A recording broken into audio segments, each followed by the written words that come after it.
Hey,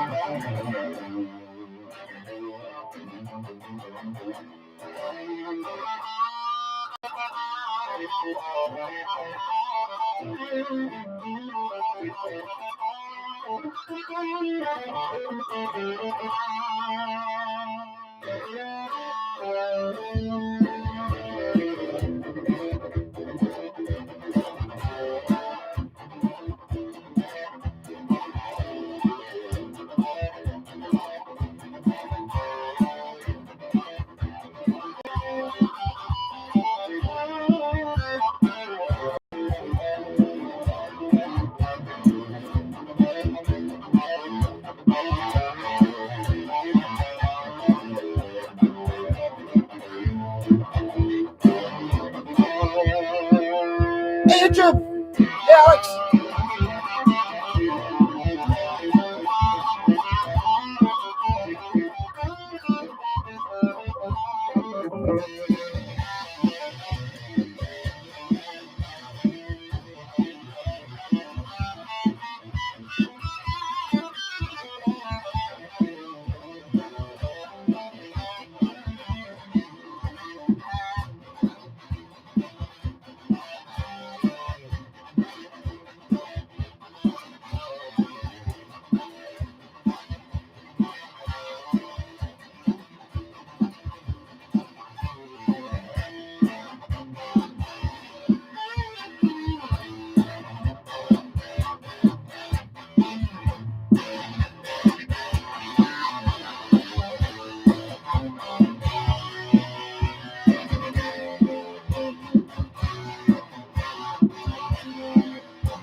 Hey, YouTube, hey, Mr. Whitesnake, what up?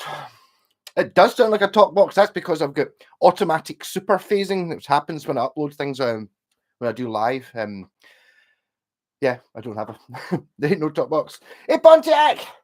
Hey, Ben. Yes, I'm feeling a bit better. I'm going to cut it a bit short. I'm not going to stay up till midnight again. I'm only going to drink half my bucky. I'm kind of in the mood for it. Sorry about last night. I just like standing talking shit for hours is sometimes just not in the mood for it, and I wasn't last night. But I did fall asleep very quickly after I put up that video. As in, I woke up at 11 o'clock and thought, oh, did I put that video out? And it turned out I did. So it must have been literally doing the video, because I was going to put like a post up, like I put a picture up sometimes. But I don't know if everyone ever sees that.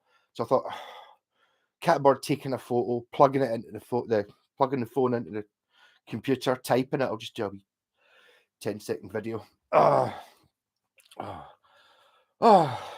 Rocky, how's it going? Yeah, so on the tonic swine, which I'm sure would have helped me out last night. I mean, if I'd been going for a gig or something, number 16, I should probably have played my number 16 Squire Strat, actually. I could have looked that out. But I think this will probably perk me up quite quickly, since I was up at 7 o'clock this morning. Canada's sending some very cold air. It's not actually cold just now. Cold's kind of all right, because at least when it's cold, it's not raining. We've got I can't remember. It was like 6 degrees or something, which is it's not. Let's not say it's warm, but when it's not windy or raining, it kind of feels warmer. Obviously, there's a big thing about the wind just blows the cold air at you. At least when it's still, you don't lose heat quite as much. But I think it's just been exceptionally dark this last week. Even when I came back this afternoon, I ended up getting up at 7 o'clock and going to Blockhairn Market this morning. But I bought a new guitar, obviously, because you have to buy these things. When it was still dark, I would be up for hours and it was still dark, and then it started getting a bit brighter and it was almost a sunrise. The sun didn't come out, but it got that sort of, the sky went, that sort of orangey pinky colour, and it was like, oh, wow. And then it just started getting dark again, but it was fine. Hey, Stevie, just watched a guy make guitar strings from spiders' webs. Right?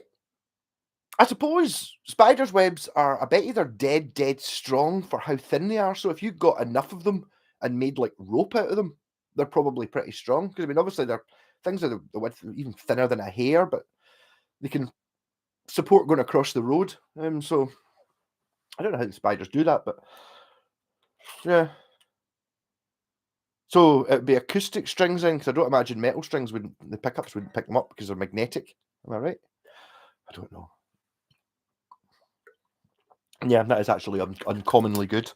I can see the danger of Bucky just being like a sort of an everyday drink, because it does taste lovely. Where I am in Ontario, Canada, we haven't seen the sun in around 2 good weeks and counting. Yeah. Well, I don't know. What's the sun? I mean, okay, when you say see the sun, are you actually meaning daylight? Because I mean, I've not seen the sun since I was in America. I don't think. No, maybe no. It was that day. It snowed when the sun came out. It was really happy, and it's like I walked up to the shop and there was people everywhere walking about, and everyone was really happy because it was like, oh, everything's white and it's bright because the sun's kind of out, sort of. But we don't actually get the sun's not been out here for weeks either. That would be normal. I love your new bass. Good stuff. Bass lines from Stand By Me. That was the reason I didn't learn to play the guitar, was because of Stand By Me. Because all my pals, when I was still at school, were playing it. They all kept playing the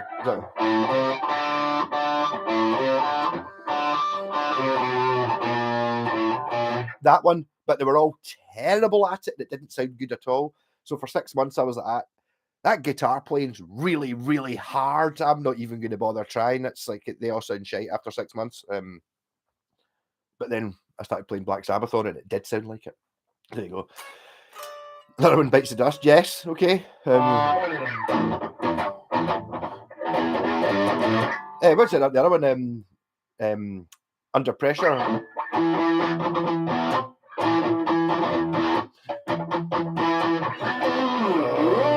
Yeah. Hey Taylor, how's it going?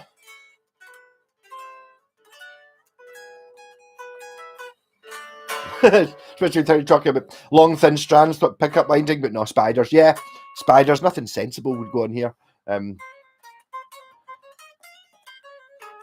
Yeah, Ben. I'm sorry, you can't talk to Scottish people about being overcast. I'm talking about whole 2 weeks summer holidays in Lochfine where it didn't stop raining. Like literally, I remember one year that was the case. It literally didn't stop raining at all. It got heavier and lighter rain, but it was just 2 whole weeks sitting in a chalet playing Monopoly and stuff like that. It was terrible. Alex, Pontiac, I played it. I was going to say it's on the wall, but I gave it back to Alex the other day. A Jim Deacon Classic P bass.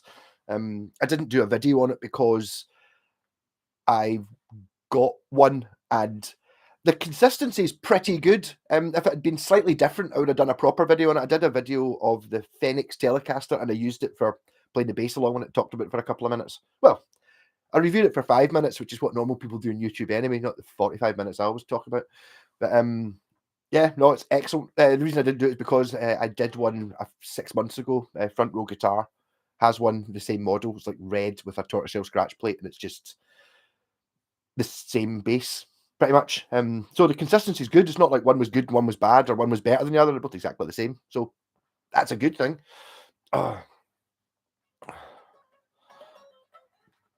Hey Taylor, gigged that single pickup Diamond with the glittery strap last night. Festive colour scheme. Definitely missed the neck pickup. Yeah. I can see that. I mean, I was saying, I gigged the single pickup guitars, but I mean, I was only playing a 20-minute set of our own stuff, so it didn't really matter what it was meant to sound like. you get a bit different with if you're trying to. I found that when we were doing the own songs, the songs I wrote, it didn't matter what guitar I was using really, because it didn't have the songs didn't have its own sound anyway. It was different every time I played it, so it was kind of fine. But when we were on to play, like we did a couple of covers, like Judas Priest Breaking the Law, trying to play that with a single coil pickup, it just kind of doesn't work. So I found that I needed it there. And if you're doing AJ Packs, I was just about to show everyone the new J-Packs range of guitars. They've got a little bit off kilter this time. This called the Shitocaster. So it's not quite as vibrant as some of the other ones. I'm not sure I like it, to be honest. I don't know if she's going in the right direction. This is kind of sort of like very arty. Yeah. It's not. I just bought that. I bought that this morning. So some kids painted it with poster paint. It actually picks off. Just a wee Encore Strat. So this is one of the guitars we're going to talk about, and it's all there. I did haggle with the guy, got it for 12 quid, and it's got 6 machine heads, 6 saddles. It's missing a knob, and I'd imagine the volume control's probably inside somewhere. But Buckycaster, here we come. I'm sure it'll be all right. The wee Encores are quite good. This is one of the ones that actually says a John Hornby Skews product on it. So I'm not sure exactly how this fits into the range. I know there's one that you get that's very lightweight, which are really good. They don't say the JHS on the headstock. So this one, I don't really know yet, but I'm sure it'll work. Yeah, it is. It's hideous. I don't know. What I'd imagine's happened is, and like a wee girl got a room painted with maybe the walls were this sort of light green, and then the skirting boards were maybe a darker green. So she's used the 2 paints to paint the. Yeah.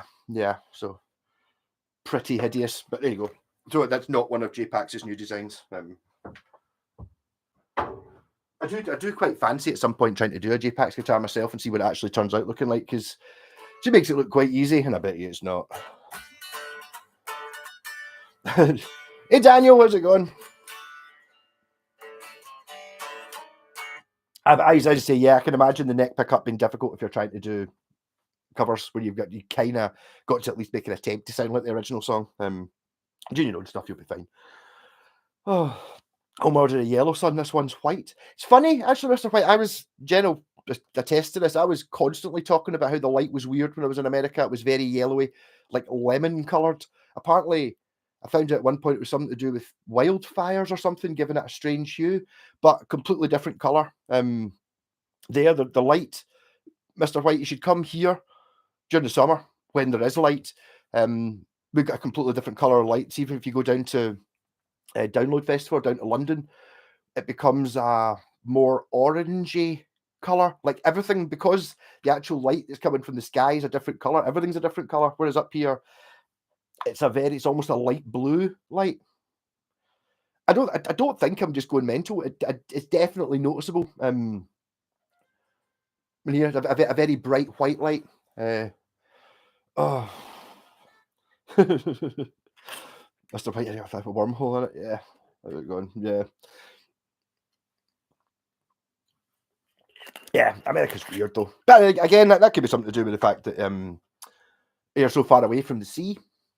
Even where we were, especially the sea on the other side. You know, in New York, I suppose you can argue the sea's just there, but if the wind's blowing the other direction, it's coming across vast amounts of land which I can't even contemplate. I can't get around my head round not going over the sea. Whereas here, you know, if it's windy, then 10 minutes ago that wind was on the north in the Atlantic Ocean or in the North Sea, depending on which way it's blowing.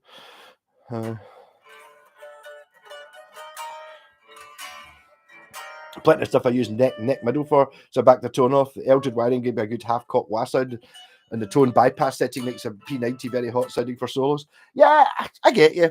I mean, you're talking, you're sounding very manly when you said, "Oh, I'm playing with one pickup." But you've got one pickup, and you've got a tone control, and you've got a switch. And I gig with one pickup, a single coil pickup, and a volume.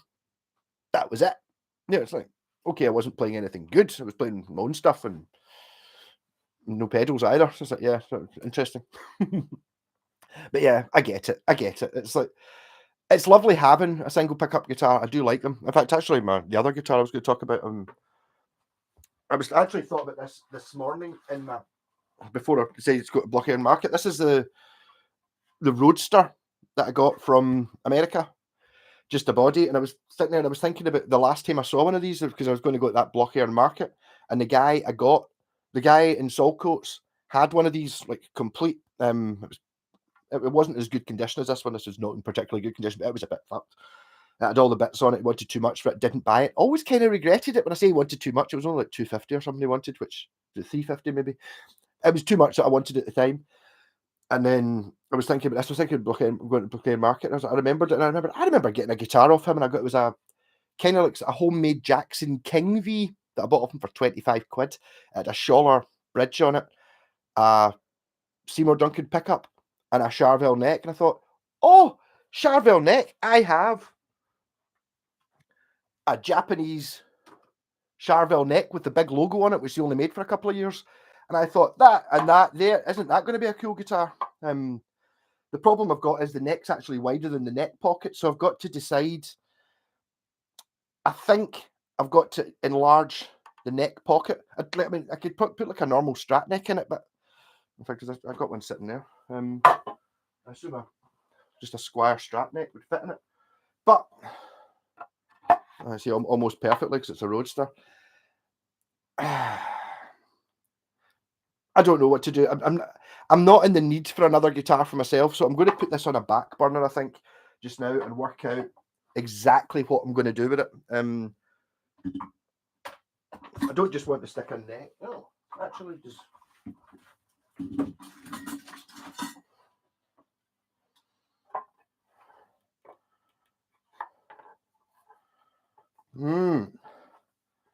Well,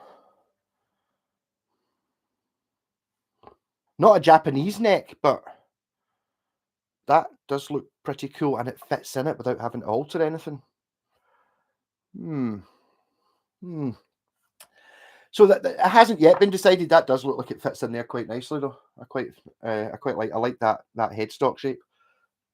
The neck looks reasonable. Maybe stick a fancy pickup in it. Interesting. So, not quite decided there. It's one of those ones that, honestly, if you've got bits like this Charvel neck, I'm pretty sure I probably get. It's not in perfect condition. It's had it's got a slight bit of a crack next to where it used to have a Floyd Rose thing clamped on it, but apart from that, it looks actually all right. So, see, this is the sort of thing. Someone's building a Super Strat and they pure love Charvels. I'm not really a huge 80s guitar fan, but something like that on your home build. I mean, am I going to get like 200 quid for the neck? If I'm going to get 200 quid for the neck, then sod it, So, I don't know, I'm interested. And the BC Rich neck's probably not. I think I paid a tenner for this. Maybe it's a bit more interesting. It's actually this. How does that weigh? See, it seems to weigh an awful lot less than the Charvel one. I do like that shape though. Yeah, so nothing set in stone yet. 3 hours of wedding band music requires a neck pickup to be sounding decent. Yeah, that's probably true. Yeah, I think and managing to do 3 hours of wedding band music not on the bucky, I salute you. Well done. Hey, Stratcaster, how's it doing?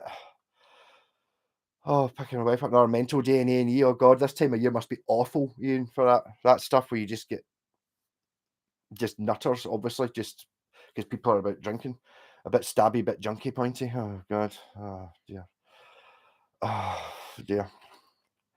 Yeah, it looks good with the BC Rich neck. Yeah, I don't know. It's one of those things. I mean, the chances of me actually happening upon a Roadster neck are pretty low. I think.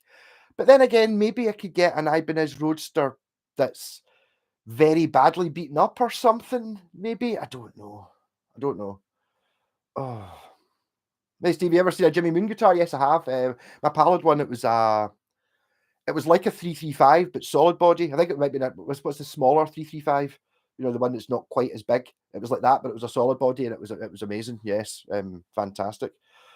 Oh. How did you get a Roadster body and naught else?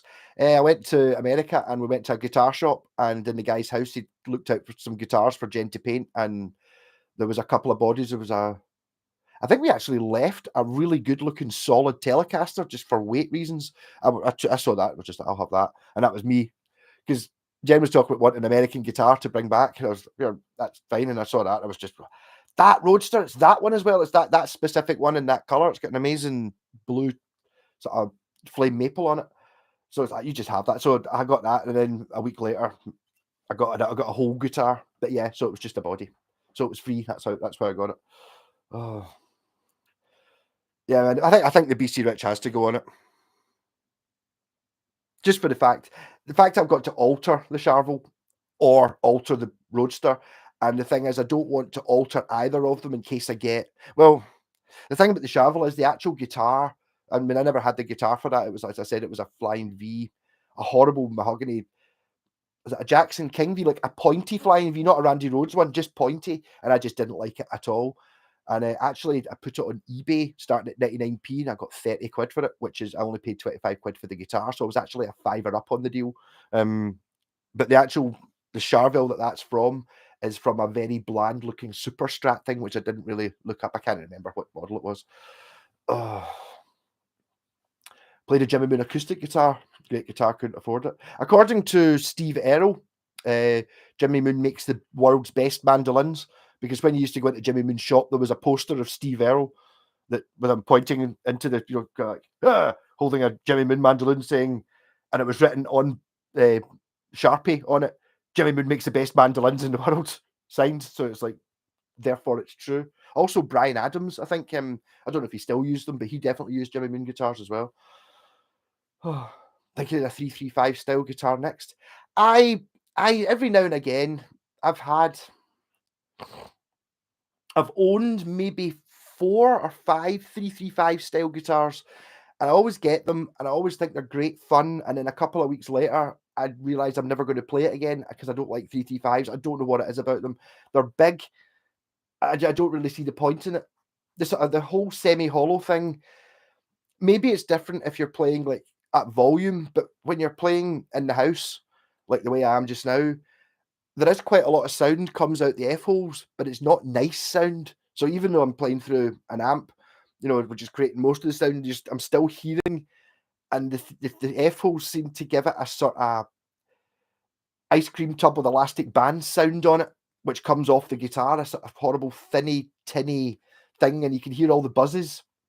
They seem to amplify the buzzes and the missed notes more than the actual notes, so they're just not really my thing. Hey, Yoakum! I'm sorry, we're complaining about how dark it is here. I can't even imagine how dark it is in Sweden. You're even further north. It must just be dark. Maybe not as wet though, which would be good.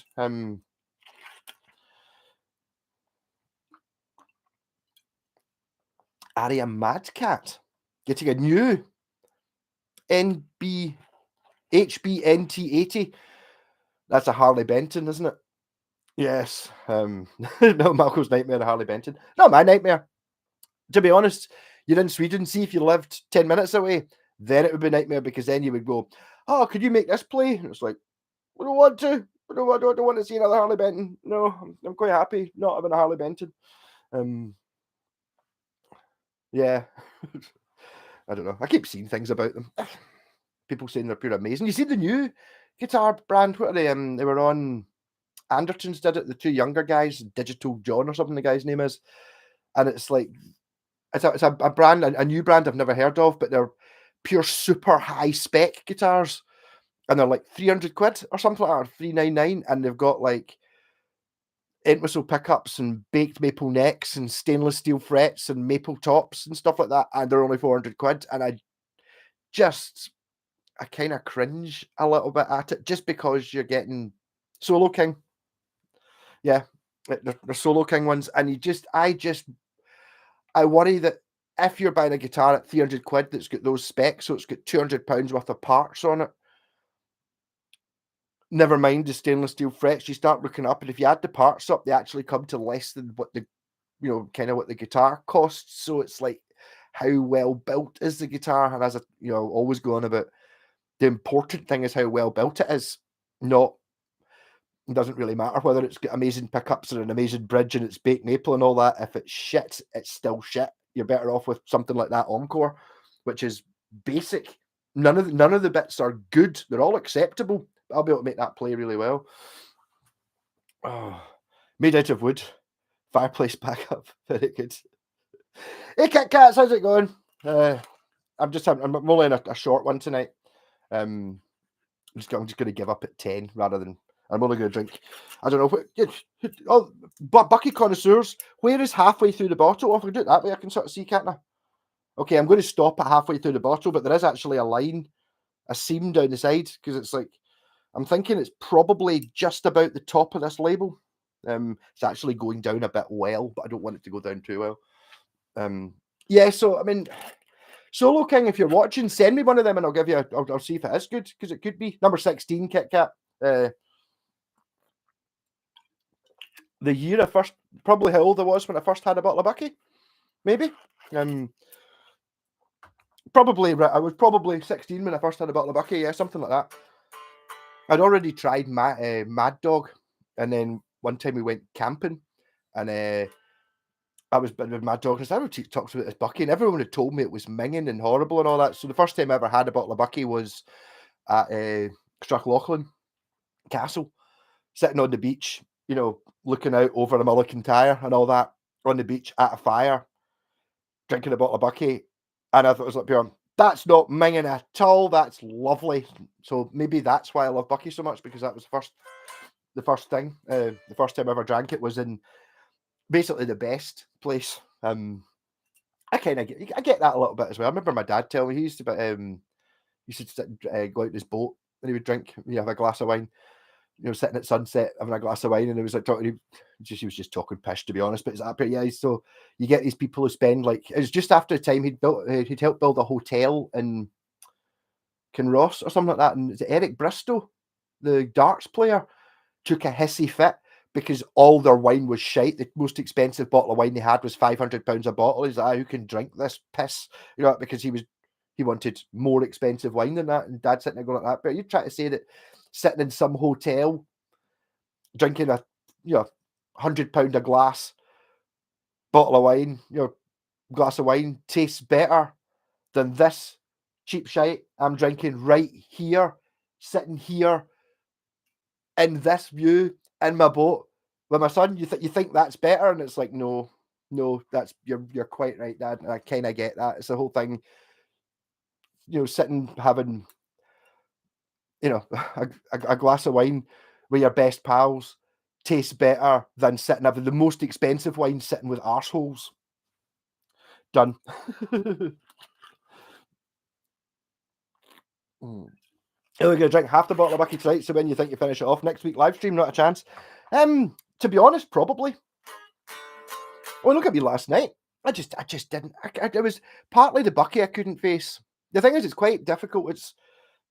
Bucky's a good lubricator for just talking shite, which is why it's good. So it's much easier to do the live stream than that, because I can just talk crap without ever having to think about anything. And I was like, I didn't feel it. I didn't really feel that well last night, so I'm not going to drink it. I thought, but then you got to stand up for 4 hours and then wing it and all that. Be impressed if you can wait till next week finish. I can do it. Not a problem. Then, well, as I was going to say, I could probably buy a half bottle to top it up. I've only drank half. When I only drank half tonight, depends how much fun it is. But all my best pals are arseholes, but they're the best kind of arseholes. You know what I mean? They're not proper arseholes, otherwise they wouldn't be your pals. Talking about someone who's, I don't know, like into golf and is talking about, oh, have you seen Celebrity What's in the Jungle? You're like, no. Oh, I like music. Oh, it's like pure. Oh, my favourite band's Oasis.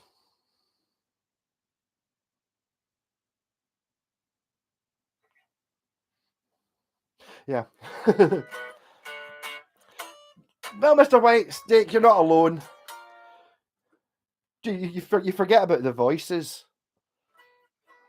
Was it your? Was it? You're not. There's a Joe Walsh album. You're never alone with when you're a schizophrenic or something like that. He's also got one, the smoker you drink, the smoker you drink, the drinker you get, or something. The man that never sits down. Quite right. Again, I'm going to do another. I don't want to ruin the surprise from a super guitar lessons you don't ever see. And one of the things is play standing up, man. I've always played standing up. Playing sitting down is a totally unnatural thing. You know, it's like, oh, why'd you play guitar? It's like, because I'm a rock god. I don't want to sit there in a chair and twiddle. That's just not rock and roll, is it? You got to be standing up. That's what it's designed for. Oh, no, so that's the Squires 12 string. It's still sitting in the Holly to give it back to guy. That's his Les Paul, which I've just finished. So I need to go and drop them off to him. Yeah, no, it was really good. I've had a 12 string electric, and although I did love it, it was great. It wasn't anything like as good as that Squire. That Squire was fantastic. I suppose one of the things is you can't really, with a 12 stringer, you have to rate it against other guitars, and you can't really compare it to a 6 stringer because it's not the same thing. So I've never really tried a good or a much better or really any other 12 stringers apart from the one I had, the Hondo one, which was all right. It was good for it was recording. It was great because I always ended up using it for like a guitar overdubs and my dates and stuff like that and rhythm tracks. It was really good for that. It was just like it was a no-brainer. It's like, up here, I'll put a rhythm guitar on. I'll just use a 12 stringer. There we go. Yeah, it means I can just play normal chords without having to bother playing lead. But I did struggle with it because, it's like, see, when strings go rusty, it's normally the thin strings that go rusty. Well, so you've got like 3 non-wound strings on a normal electric guitar. On a 12 stringer, like 9 of them are unwound and some of them are really thin. So I always found that like the octave strings for the E and the A string, which are very thin strings, one of them's down to like an 8 or something like that. Is it a D that's maybe an 8? And because it's very thin, it's very rusty very quickly. And you end up having to buy new strings for it. And they're obviously twice the price because there's twice as many strings in it. And then once you put strings on it, you've always got this compulsion. I better play it so the strings don't go off. Yeah, I don't know. It's not really my thing. Is the Charger a better guitar than the Paul Gilbert? What's the Charger, Irish Stew? I don't know. Are you talking about the Corker? It's a Corker, not a Charger. Yeah. This is possibly the best guitar in the world. It's not quite there yet. I still need to polish the frets, but it's ridiculous. But the Paul Gilbert one's amazing. Actually, to be honest, I kind of prefer the RG to the Paul Gilbert, but there's maybe a little bit of fear with the Paul Gilbert because it's a Paul Gilbert. It's the same thing as having if you've got like a gem. I made an Iron Brew Van Halen type thing. It was orange and blue, but it had the sort of things on it and the humbucker in it, and I just felt that compulsion to don't really want to play Van Halen stuff on it, so it kind of, and a wee bit like that with the Paul Gilbert one. It's like if you turn up with a Paul Gilbert guitar, people are expecting you to be able to do string skipping and all that stuff. Not that Paul Gilbert does it all the time; he's very tasteful, but it's kind of like it's not where I am. You know what I mean? But it's a really nice guitar. Oh, just hit the like. Oh, cheers! Hit the like button if you could. That'd be great. Some more £1 million to the channel. Yeah, it's like millions of pounds. I've made millions of pounds. I'm still making the first one though. Have you tried Synatogen? I have. Yes. It's kind of like Bucky, but it tastes a little bit more like Benylin. But I mean, if you can't get Bucky, Synatogen will do. Oh, George Thorogood tune. I know George Thorogood, and he likes his Ibanez Destroyers. I know that. But I know it's Bad to the Bone. I can't remember what it goes like, but I know it's good. 59 years to Dan Electro 12 string. That's right, Dan Electro did one. Yes, I do like Dan Electros. I just wish they were not as expensive as they are because they're not saying they're shit, but they're in a good way sort of thing. I do. So that one I had from the guy from the Bucky Rage, the one that was a pure ridiculous shape, kind of looked like, I don't even know, I can't even describe what it looked like. Something the Jetsons would play. And it's like the body was here, so it's like you could only get to the 10th fret before you had to come over the top of the guitar to get to it. That thing was amazing. It was like made of cardboard and all that. bits of bent wire instead of a bridge, but I mean, it sounded amazing. I just wish they were cheaper, like the way they kind of should be, because it's made of cardboard, but they're not because they're cool, so, you know, you have to pay for them. Sniff my tips up, you're terrible, really. Hey, what's going on here? Bucky drinking, talking shit. The usual. Yeah, the corker. Yeah, it was just a bad thing. I mean, it's like, I don't think corker in America means the same. If someone says it's a corker, I don't know. Is it? There must be. There's an Irish comedian, I think, says, "Oh, it's a corker." That guy. I think that's what we're thinking about. Got an Echo Ranger. Oh, they are epic guitars. I remember them.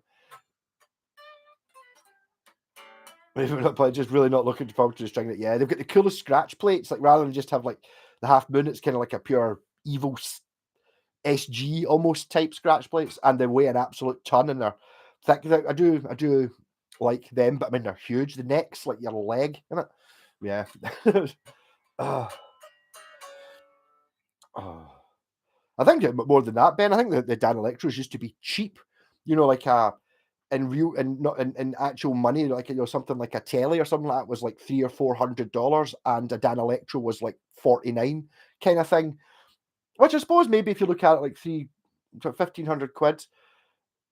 Yeah, I just feel that Dan Electro should be like the way they were actually designed. They should be like £100 guitar, 150 is what a Dan Electro, what it's designed to be. But obviously, when you're running a business, you don't put it out for what you pay for it.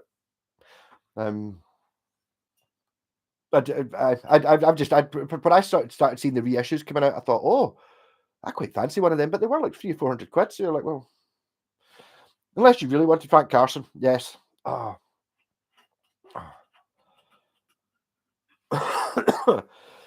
Keep a bag of those moisture collectors bag just because the rust can get to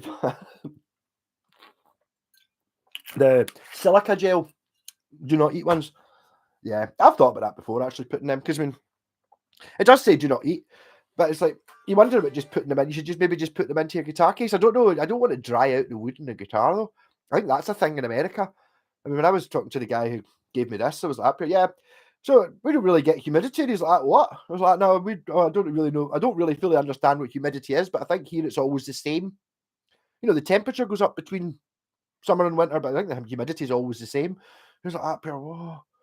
Because apparently them, it's like, you know, they get the wind changes direction, and every guitar in the shop, the neck goes or depending on which way the weather goes. So you got to adjust everything. I'm like, all right, don't get that here. No, sniff my tip worker. Kit Kat's 12-string restring. Actually, to be fair, I didn't actually restring that Fender one. I did string that double neck Steve Vai thing with the painting of Steve Vai on it, and that was the worst 12-string in the universe. Because see, actually, in fact, it was actually this one when I bought my 12-string acoustic. After changing the strings once, I bought a proper string winder. This is still my original string winder. I've had other ones, but I lost all them. For some reason, the purple one stayed. And it's like having the string winder, you need that because your hand hurts after doing 6. And it was like, right, onto the other side. And there's a net, the 6-string neck's there. So you can't use the string winder on any of these strings. So you can only, and it's like, yeah.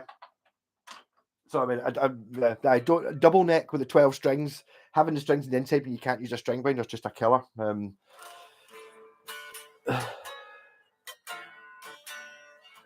But the thing is, it's one of those things. It's the same. You must get. I obviously get it quite a lot because I'm doing so many guitars. But see, like stringing a guitar, it's like, oh, I can't be bored stringing a guitar. Oh, fuck, I'll just do it. And you go, I really hate doing this. I've done it.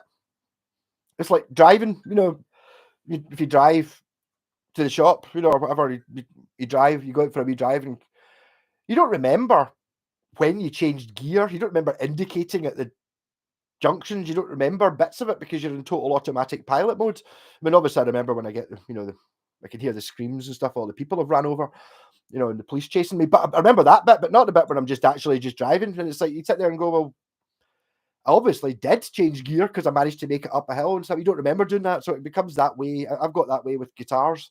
I've got that way with wiring a standard Strat. I've got that way with taking the strings off and taking the scratch plate off a Strat.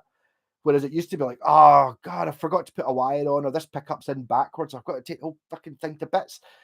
now in my head I go, oh no, I've got to do that. I've got to take the whole thing to bits. So by the time I'm kind of get more, I'm already halfway done because I'm just the only bits I remember is when there's a screw that's missing or a something like that, just because I've just done it that many times. So basically, if you just keep doing it, and also the first time I ever strung my 12-string acoustic, I put one of the strings on the wrong tuner, and I think I managed to get 10 of the strings on with one of them on the wrong tuner, which meant that all 10 strings were on the wrong tuner, and obviously I'd cut them to length. So this one, this one here should have been on this peg, which meant that the string wasn't long enough to make it on. And there's this thing in the back of my head every time I'm doing it. Just I put the string to the tuner and I check about 8 times to make sure it's definitely meant to be there and I've not put it in the wrong place. Oh. It's only bad if you don't make the connection to muffler tips and my picture being an old dirt bike. Right. That's not the connection I was thinking. I'm afraid I just went straight for you've been stick your finger up your bum and stuff. Yeah, sorry. Oh,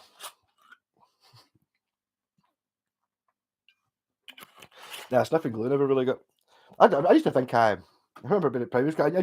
I was aware that sniffing glue was a thing, but you used to get like remember you used to get Pritt stick, but you used to get this stuff that was kind of blue and it was the same sort of shit that you'll never see when you're a kid. It's like it's kind of like the lip balm shit you get. You kind of screw it up the bottom. And it's like a solid stuff, and you kind of use it for sticking paper onto paper.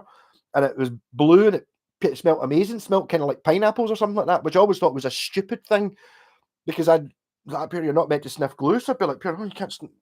But it's I didn't realize that obviously there's a bit more to it than that. When you actually it's like the solvents and shit like that. Because obviously this was stuff for kids, so it didn't do you bad. But you're making glue smell nice. Lurking is not common. I see lurking as just sitting like that while watching and not saying anything. It's fine. You can do what you want. Yeah, where is this?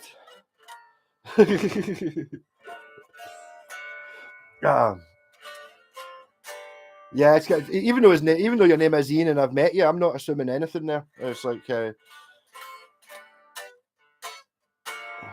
like I was surprised. Remember Edible Betty identifies a meat popsicle. Oh, that's really bad. Yes, I know the film. It's like one of those ones you go up here. Negatify my meat popsicle. Yes, that's The Fifth Element, isn't it? That's a fucking belter of a film. That there's some films that you just know you're going to watch another 10 times, no problem. I just know them. I've watched it hundreds of times. It's just one of those ones that's so arty. It's very like Flash Gordon, actually, and it's bright colours and I don't know, just genuine general awesomeness. I love it. I think you were Shelford. It's like, I just go straight. I mean, if you just go straight for the worst possible option, you think, yeah. I mean, I think there's probably worse than that as well. I know Alex. I'm sorry. As I looked at it, it was like, so Alex has got his nice wee guitar collection. He's just got his Jim Deacon P bass, and he sent me his family portrait, not creepily, just his family guitars. And he's got like a telly, an acoustic, a Les Paul, a Strat, an SG, the P bass, and an Aria, similar to that, CS 350. And it's just like nice. No, it's a good, well-rounded collection. Got one of everything. And then you start thinking about there's a 12 string, but then everyone starts. I mean, that's when you end up start looking at mandolins and banjos and stuff like that, and it's like I don't know. And then you start cutting it down. It's just like, I mean, finding excuses to buy guitars is just it's dead easy if you really want if you really want to buy more. It's dead easy justify them. So I've even justified it down to. I mean, my last 2 guitars I bought is it's just a Strat and just a telly. Okay, it's a telly custom, arguably, but that's it. It's nothing fancy. It's like, well, why is that? Because I don't have just a Strat. All the ones I've got are all something a bit different. It's like, fuck it. Just open. I'm not sure what a cantaloupe is. I've heard of it. I wonder if it's called something here, or it's maybe just something we've never really tried. I don't know. I said 12 strings have been the problem with 12 strings, and be careful about buying a cheap one, because the first 2 12 strings I had were because there's 12 strings, hence why we're calling it a 12 string.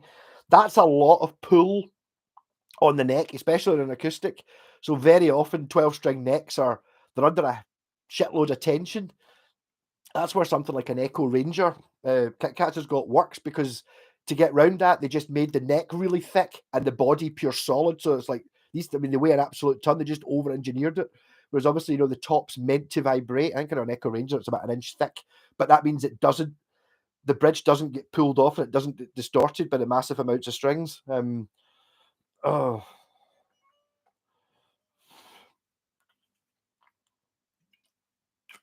the Warriors.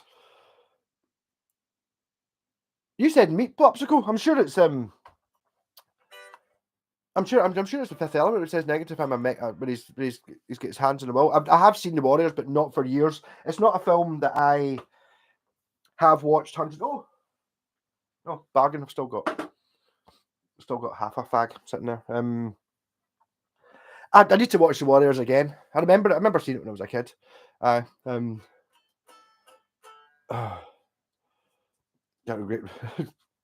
Get the Roadster out, not seen it in yonks.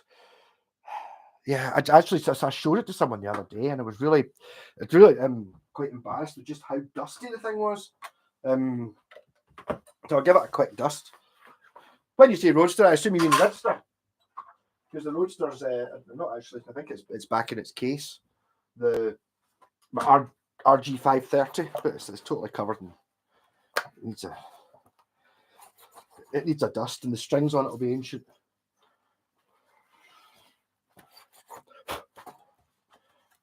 Where's my? No, I don't see it. I normally keep a fresh paintbrush lying about. Well, it's not fresh anymore, but one that's never been used for painting. The chances of this being in tune are not very high, I don't think. The strings are probably like to be quite a little bit of a. Oh, I don't even know what the fast fret is. The strings on it are ancient.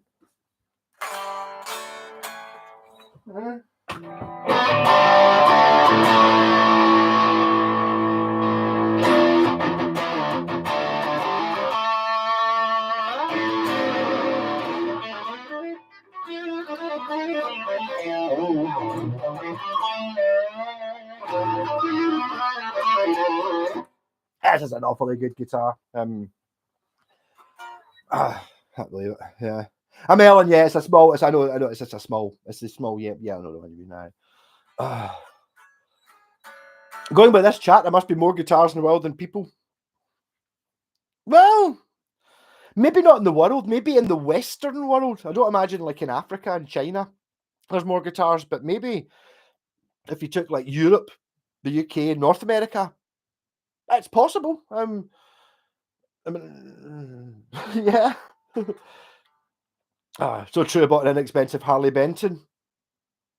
You don't need to put in the 12-string acoustic, and it was junky as fuck. Yes, I totally get it. Yeah, no, they're not there. Okay, that 12-string that's got carbon rods in the neck. It could do, yes. It does seem to have a very thin neck on it, for what it is.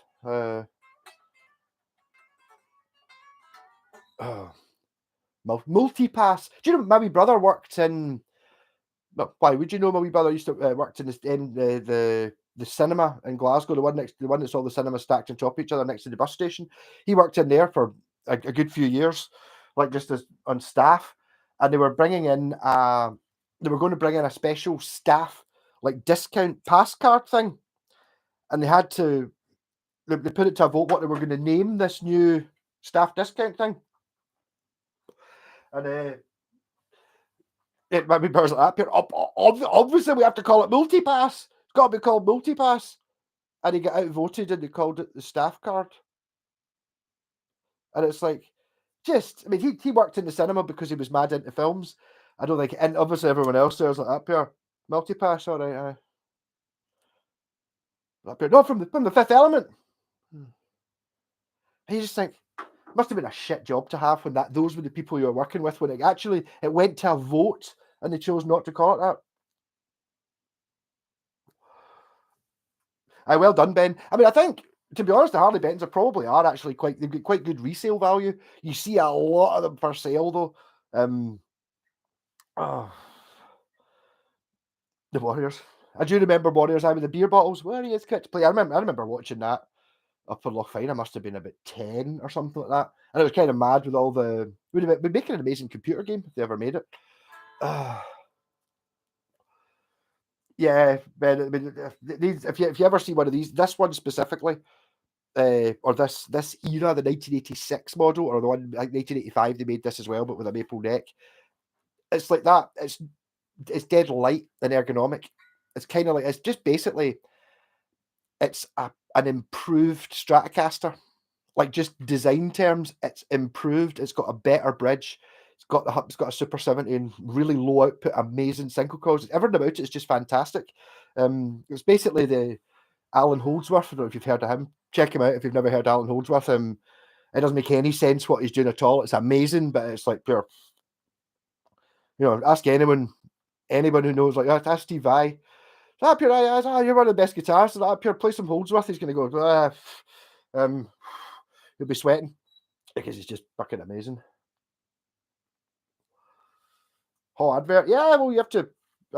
Sorry, I keep seeing it flashing up. I haven't board pressed it. We'll on for a couple hours, and it's Christmas, so you can see. If you super chat me, I'll bing the adverts. Someone super chats me £1. The next adverts won't be there because I don't get that much for the adverts. You could probably hear the. Oh, not quite. I haven't even tuned it. I've not played this in 6 months. The strings are really old. It's disgusting. It's awful good. Do you still have the RG with the nice top? Sure, it was a great translucent stain finish. Yeah, that's the RG 530. Yes, that's 1986 as well. Yes, I've still got that. That's what I'm saying. I think that one must be back in its case. I haven't seen it for a while. Yes, that's one of the prettiest guitars in the world with the Floyd Rose on it. Yeah. Yeah, I've got a lot of guitars. Some of them are ones you can never get rid of.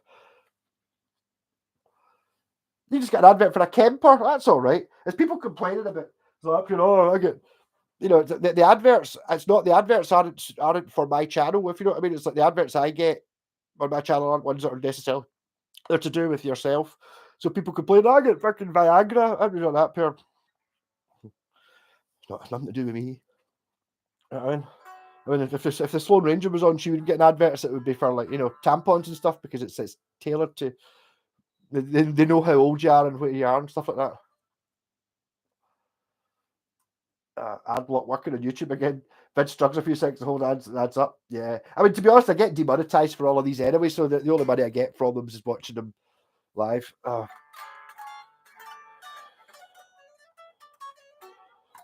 Harley Benton, there's cheaper firewood options out there. There is. Who would burn a guitar though? I mean, no, that's all right. I mean, you can make them work. Catch you later, Scott from Baltimore. Your raincoat do things. Old Holdsworth is beyond brilliant, but this is his guitar. That's like him. They did the same with this as they did with the Ibanez RG, where they got Alan Holdsworth to design a guitar. And it's like £1,500 or something. It's called an AH10, and basically it's this guitar apart from it's got its own pickups in it, and the bridge is made out of aircraft grade aluminium, but it's this design. So when Ibanez, we'll make your signature guitar. Here you go. We'll also make one that's like the cheaper one that's the same shape, which is what they did with the Gem. The Gem was, I think, even in 1987 money, it was like £1,500.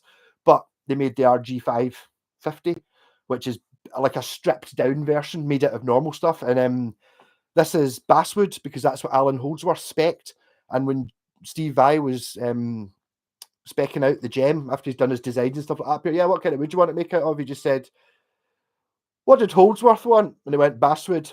So that's why Gems are basswood, because that's what these are. So they know what they are.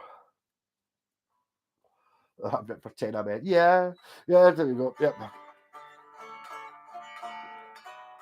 I get non-stop for guitar lessons and apps, so I feel insulated or insulted. I think probably more than insulated. Yeah, that's because obviously they've heard you play. They're listening all the time. They're listening to you play the guitar and go, Jesus, get some fucking lessons, man. You know what I mean? Apparently, good thinking, Pontiac. The thing is, you'll get into it. I even noticed. I said that to Jen when we were after we'd spent, the second week in America. Both of us were speaking a bit different, because I was like, your voice has changed. Not like you. Your fucking voice has changed. You're not sound Scottish anymore at all. And it's like, because whenever you're with another group of people talking, you just end up naturally talking a bit like they do. Completely subconsciously. So yeah, JPACs. I don't know. How would an American say it? JPACs? I don't know. It's terrible. It's like, I can imagine what it's like listening to like someone from Britain doing an American accent. It's the same as listening to an American trying to do a Scottish accent, and it's like sort of London and Ireland mixed, and you're like, whereas obviously here I can do, there's an accent here, and then there's one, you go 10 miles in that direction, you get to Kilsyth, and they start talking Chichestery, and you go to Stirling and they say distortion instead of distortion, and it's like, hey, and it's like, and then so over very small distances, which imagine it's like there's not a standard American. Apparently you've got a modern guitar. That's what I was saying, Alex. I mean, look at your guitar collection. All of those guitars, okay, they're all newish, but the oldest guitar you've got there is that Aria CS, and it's the most modern of all of them, because you've got like a Strat and a Tele and an SG. They're all 50s or SG60, I suppose, technically, but all the other ones are modern. I mean, even comes down to, I mean, it's the same as this. This is a modern improvement. It's 1986, but it's still more modern than a Strat, therefore more modern than anything. Oh, just a Harley pet. Got a Roadstar up for sale. Getting a new Squire. Yeah, go for it. The thing is, it's like, what's going to be amazing. I wonder how they'll last, the Squires and stuff like that. You got an ear for accent, got an ear for it. Yeah, I should probably start. I don't really know. Maybe I used to try to get some of my pals on that are from different places. I probably should get used to it. I mean, in America, obviously, accents change all over the place. I mean, the girl we were staying with, Melody, it's like she's like, up here, yeah, I just love your Scottish insults. We're like, right? Like, go say something insulting, and Jen was just hitting her with the most horrendous abuse I've ever heard. Yeah, skanky bitch. Yeah, munter. Just call her all these things, and she's just like, it was amazing. It was the abuse. It's like she was loving it. No, obviously, she was laughing, pissing herself laughing, because you don't really have the same amount of insults that we've got. I don't think we've got lots of insults. Most of them are funny. Yeah, the one time I got it back was got it back because I thought it was a bit brutal. Jenna just managed to acquire a Schecter bass, and she was sitting in the front of the shop. And Melody comes, Jen managed to get a bag. She just got a free bass, an expensive one. And she's like, yeah, $2 whore. Shout out into the shop. Jen sitting there like, yeah, fuck off, you munter. Hilarious.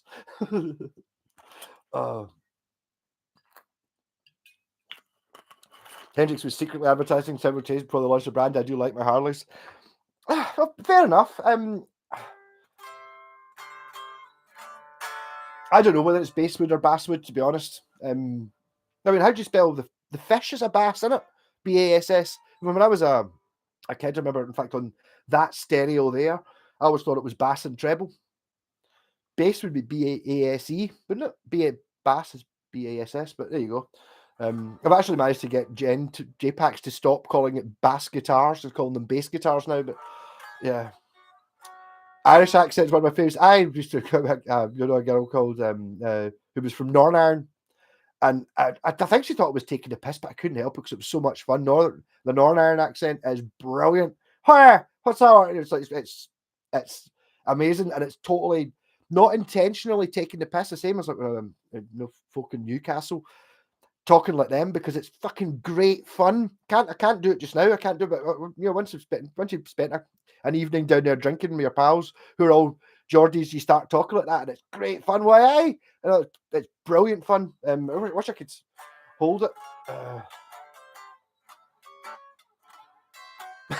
When I lived in York for 6 months, I came back, told I sounded gay.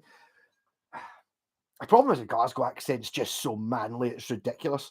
My pal was in Vegas. This German guy kept talking to him because he just wouldn't believe that he wasn't German.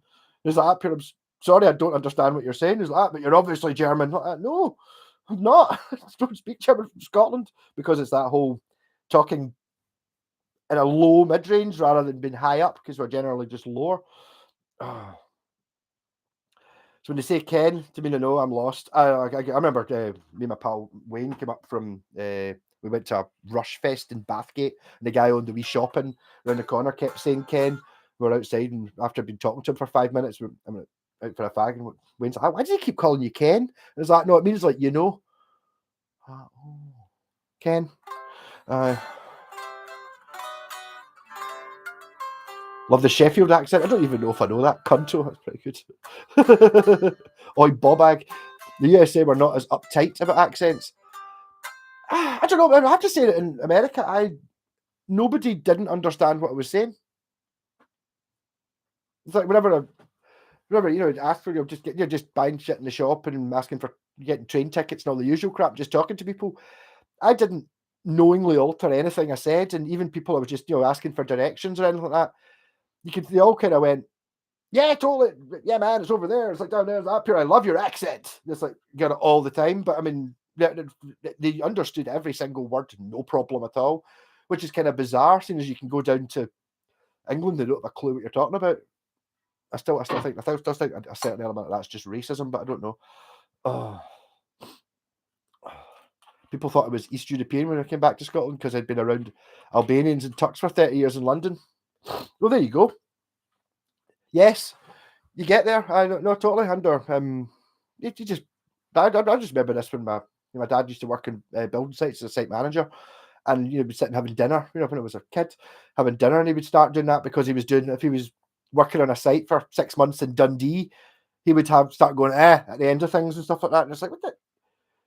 And then eventually, once I started getting, once I got to sort of 12, 13 or something, I started knowing it was like, so I take it the new sites in Fife. Like, yeah, how do you know that? It's like, I know it.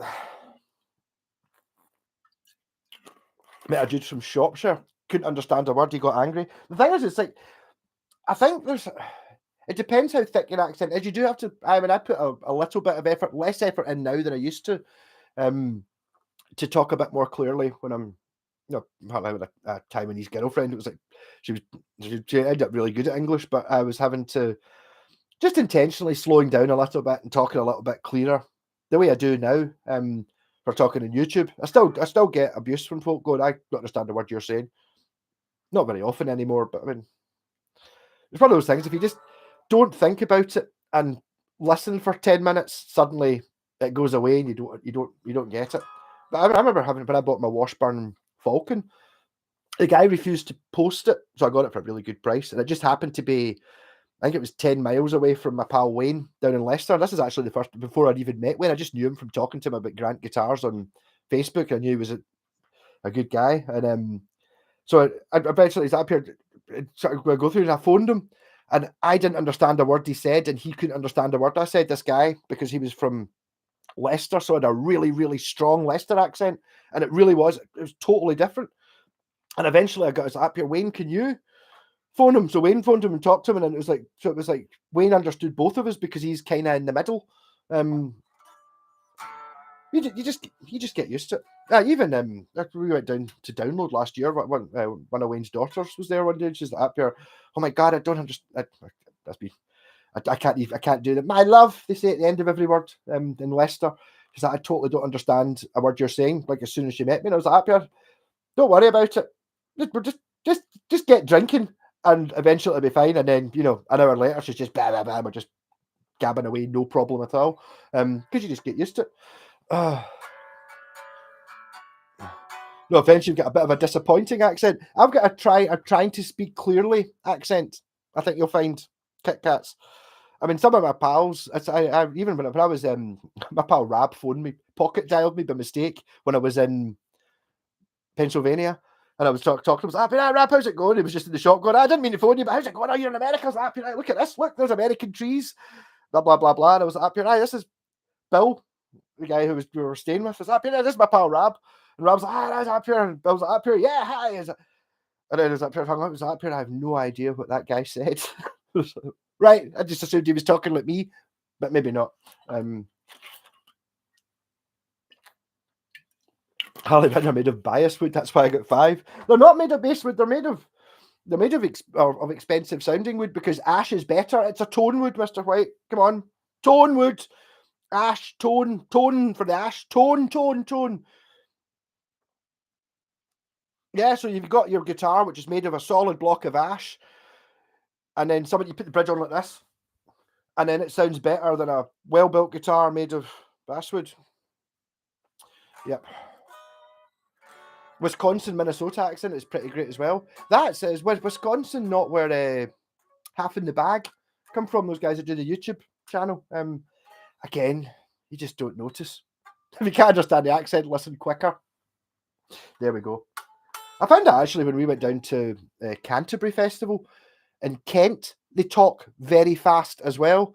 And every time you asked anything, was up here, yeah, can I get 20 B&H, please? They would go, yeah, of course you can. Yeah, because the initial thing is, oh my God, they're talking low. And then go, I've no idea what you said. And they go, no, actually I did. I know what all those words were. That's fine. So you could just talk with them, no problem, because they just talked fast. Although I am intentionally slowing down a little bit just because I'm doing this so that there's a chance that people understand it. The best Dundee one is in an onion and awe translation with onion one as well. An onion one as well, huh? Yeah, the Dundee accent's not, but it depends. If you get someone, it's like you get people. It's the Brummie accent as well. There's a lot of Birmingham accents that just don't make any sense, even like Ozzy Osbourne. But I mean, that's the whole slurring and stuff. If you're talking to someone, you do have an ability to sort of clear up a little bit, kind of just force yourself to pronounce the T's at the end of words and stuff like that. But I mean, I'd still always try and use as many Scottish words as possible, but not just going, I have that. That's by just not opening your mouth properly and not pronunciating, it's just difficult to understand. Onion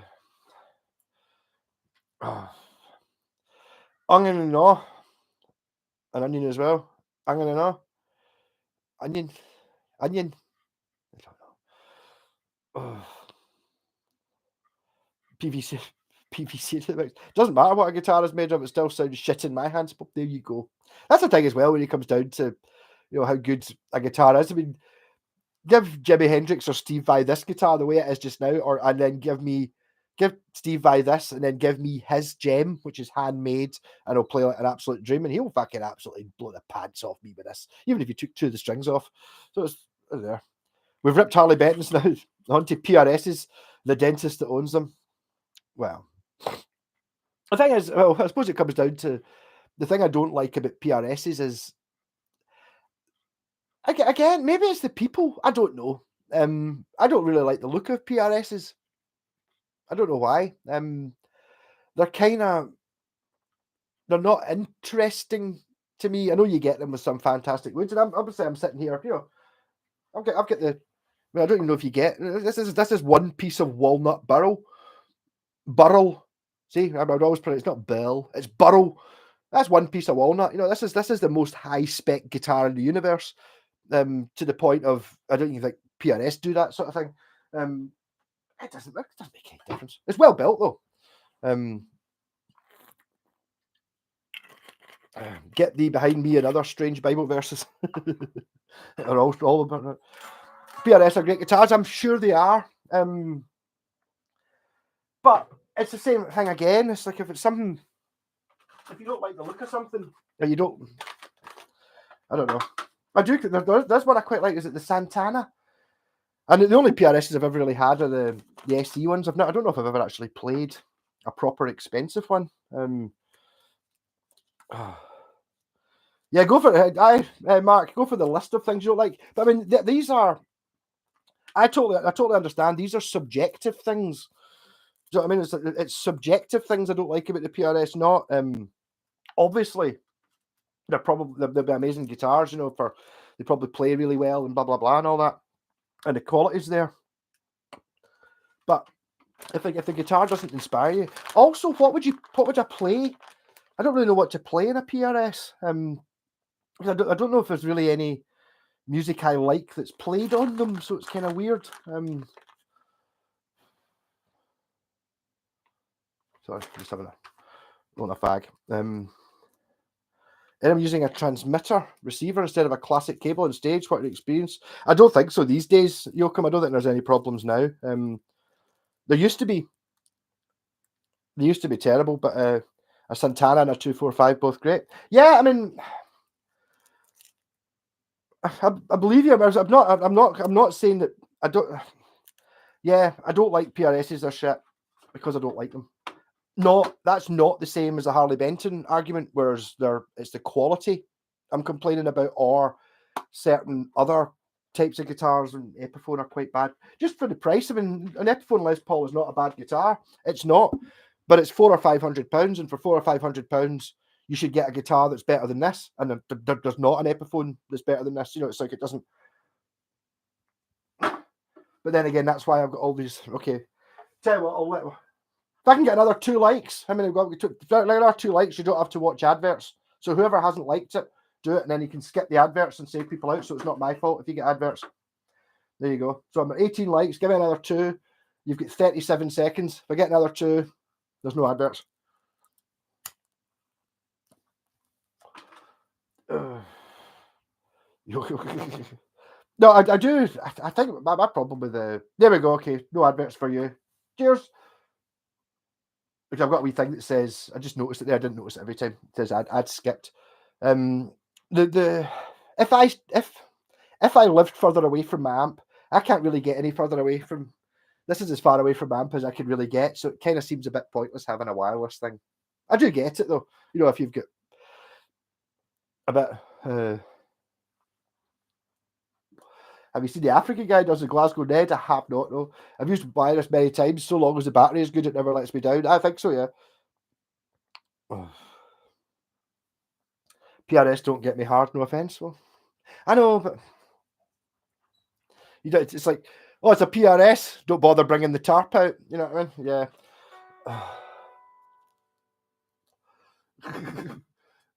Well, we rip it all. I but it's all good. But I'm not.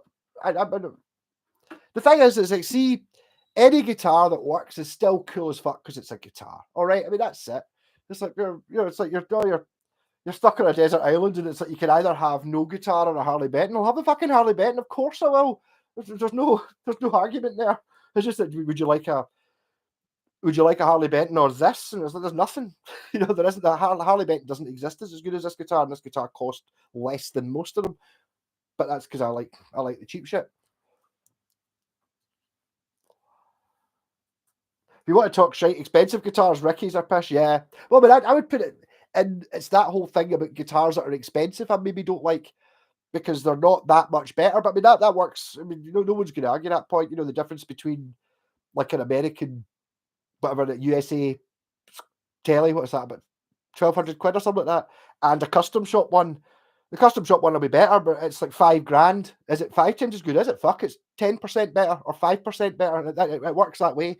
I kind of like to live at the point of when it becomes good, because you get shit, good enough. I mean, I would even put that the wee Encore there is a good enough guitar. Everything on it works. It's not one I would want to gig. It's not quite up at that or roadworthy, but it works. You could totally play that if you're having a jam. Here's your guitar. This is fine. That kind of thing. But then you get to the level where it's like pro level, what I would class. Is this a giggable guitar? Damn right it is. It's fine. So the difference between this and Steve Vai's guitar is not that much. But if you want to spend money on it, it's fine. Trying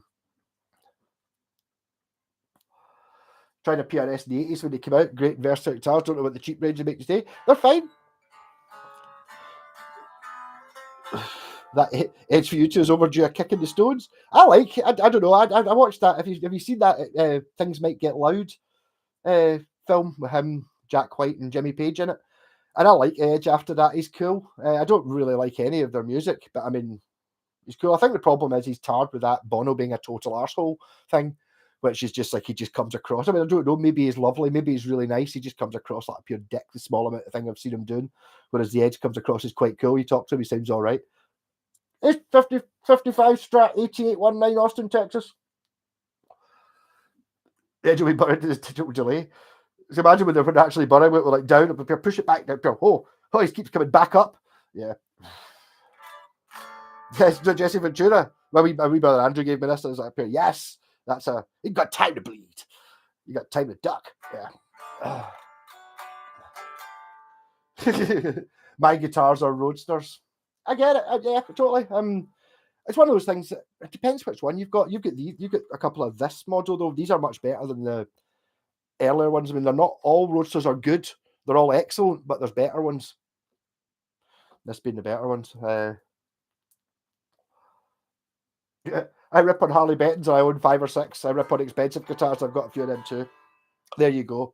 That's one of those things that when I got my, I got a Fender Strat. Well, I've always kind of had a Fender. I've got a Fender Music Master bass. I've got a Fender Strat. And it's like, yes, I can now slag off Fenders more than I do. You know what I mean? Because I've got one, and it's the same. I've got a Gibson SG, and it's like, yeah, the one I've got is it's good, it's great, but it's not as good as this. But I've got one. It's like, no, I'm not one of those folk that slags off things I've never. Okay, I'm sitting here slagging off fucking PRS just because I don't really like the look of them and they're very, very expensive. Never played one, so I don't really have any right to slag them off. But I do kind of I do have the right to slag off Harley Benton because I have owned one. Yes. G&L Fullerton factory, part of the old Fender factory all day. Yeah, I was really disappointed with it was the cheaper one though. There's the ASAT, the Korean made one. Was it Korean? But it had American pickups in it. The guy actually my pal wanted me to take out the P90s in it, the proper American G&L P90s, because they were too noisy for him. So he wanted to put stacked ones in it, really expensive stacked pickups. And I got as part of my bill for changing over the pickups, I got the old ones and I put them in that. So, yeah, but the routing in the inside wasn't nice at all. See, when you look at the routing inside Japanese guitars, it's so sharp and clean. Completely pointless being sharp and clean because you never see it unless you take the scratch plate off, but still it is. The worst guitar is the one I'm playing at the moment. I get it. You can make any guitar sound bad. I can do it. Yeah. Who even buys Rickenbackers? But it's a thing, to be honest. I've played a couple of them. They feel really strange, but then that could be a good thing just because it's not what you expect. When I first got my Epiphone SG, I couldn't believe how thin it was. And it was like pure bizarre having the Tunematic bridge and it felt really weird, but it's an SG, so it's cool, and I'd end up liking them. They still feel a bit thin, but the thing about Rickenbackers is you never got cheap ones. Yeah, is there any more Sabbath gigs? Not yet. No, I need to talk to the band. I actually cancelled. We had 2 rehearsals booked. I cancelled the first one. I was like, sorry guys, I can't make this Wednesday. I'm going to America tomorrow. And the guys were like, the fuck? Really? Of course we cancel it. And then it was the following week. I was like, guys, stay another week. You cancel that one. And then I've talked to them. Sent them photos and shit like that of my new guitar. But I haven't actually got down to actually going into the studio yet. But we need to get some gigs. I think the Bono put some milk in first. I mean, it's 321 MH and an RG 550 Genesis. I know both those guitars. Sniff my tip. I had an RG 321 MH. Yes, it was awesome. Yes, I love that guitar. It was a basically hardtail mahogany. I should have painted it. I did actually paint it. I painted it with a fluorescent orange paint, but a kind of thin layer, so it was kind of fluorescent orange, and you can still see the grain through it. It's a good guitar. Bono uses his own milk. Keep hearing things about G&L. Oh, it's a matter of time. They are cool, the G&Ls. Yes, I do like them. I mean, it comes down to the look again. I like the look of the pickups. See, the pickups will get mad looking big pole pieces, not the P90s. And that one, they're just normal looking P90s, but the ones with the sort of the Z coils or the Z coils there, and they've got like sort of cool looking pole pieces, which are dead good.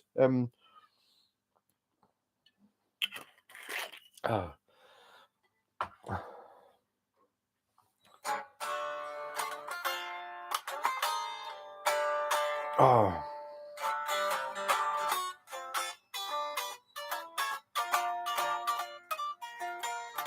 You only own, sorry, I didn't realize that, but you only own a 321P and an RG550 Genesis. They're both quite similar guitars. I suppose the 550 Genesis will have a Floyd Rose on it.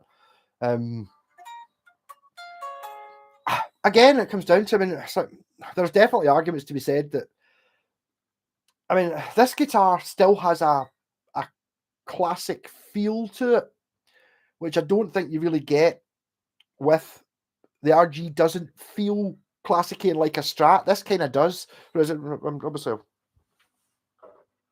last time I picked it off, I pulled the camera out there. So I mean, I've got an RG. It's like, you know, as a technical accomplishment, they are the best guitars. They just don't. Well, this one maybe because it's got this paint job on it looks fucking amazing, but they tend to look a little bit. So it's got a green boob. I do rate that. It's a stunner. It really is. I swap over. I can put it on. It's about time the Roadster, the Ridster was not in that pile of guitars on the floor, but was back on the wall. Anyway, so there we go. The Roadster deserves to be on the wall. I'll put on the funky looking RG.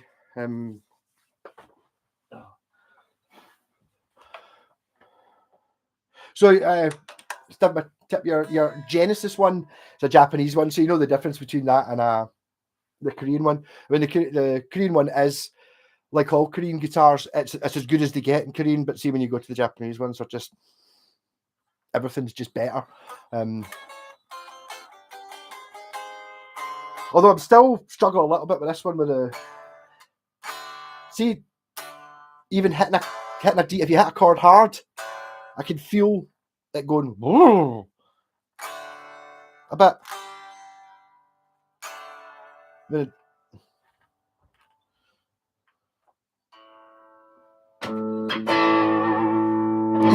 You can feel it more. Oh, that's right. I had to change the volume pot in this one. It's got a even when you're not actually using the Floyd Rose, so you have to get used to it a little bit.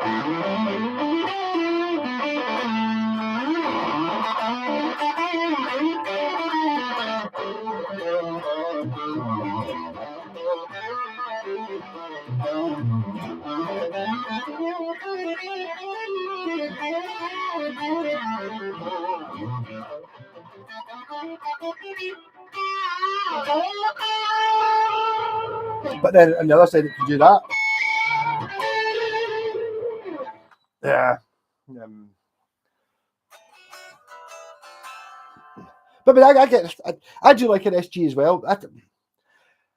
I'm too used to now. I like having the option for having humbuckers that split. It doesn't need to be much. I mean, I wired this one. This one came with 3 pickups in it. Someone's obviously modified it at some point.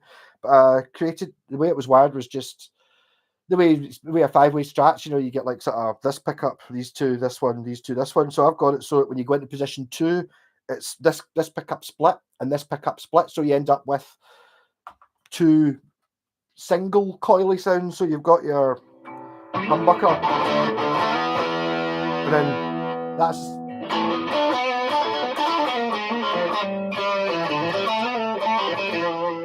You know, it's not a humbucker, then in the middle it's humbucker, then that's not a humbucker, and then that's back to humbucker. I do kind of like that hang. Of course it's tone paint. I didn't get into an argument, but J-Pack's got some troll the other day talking about that.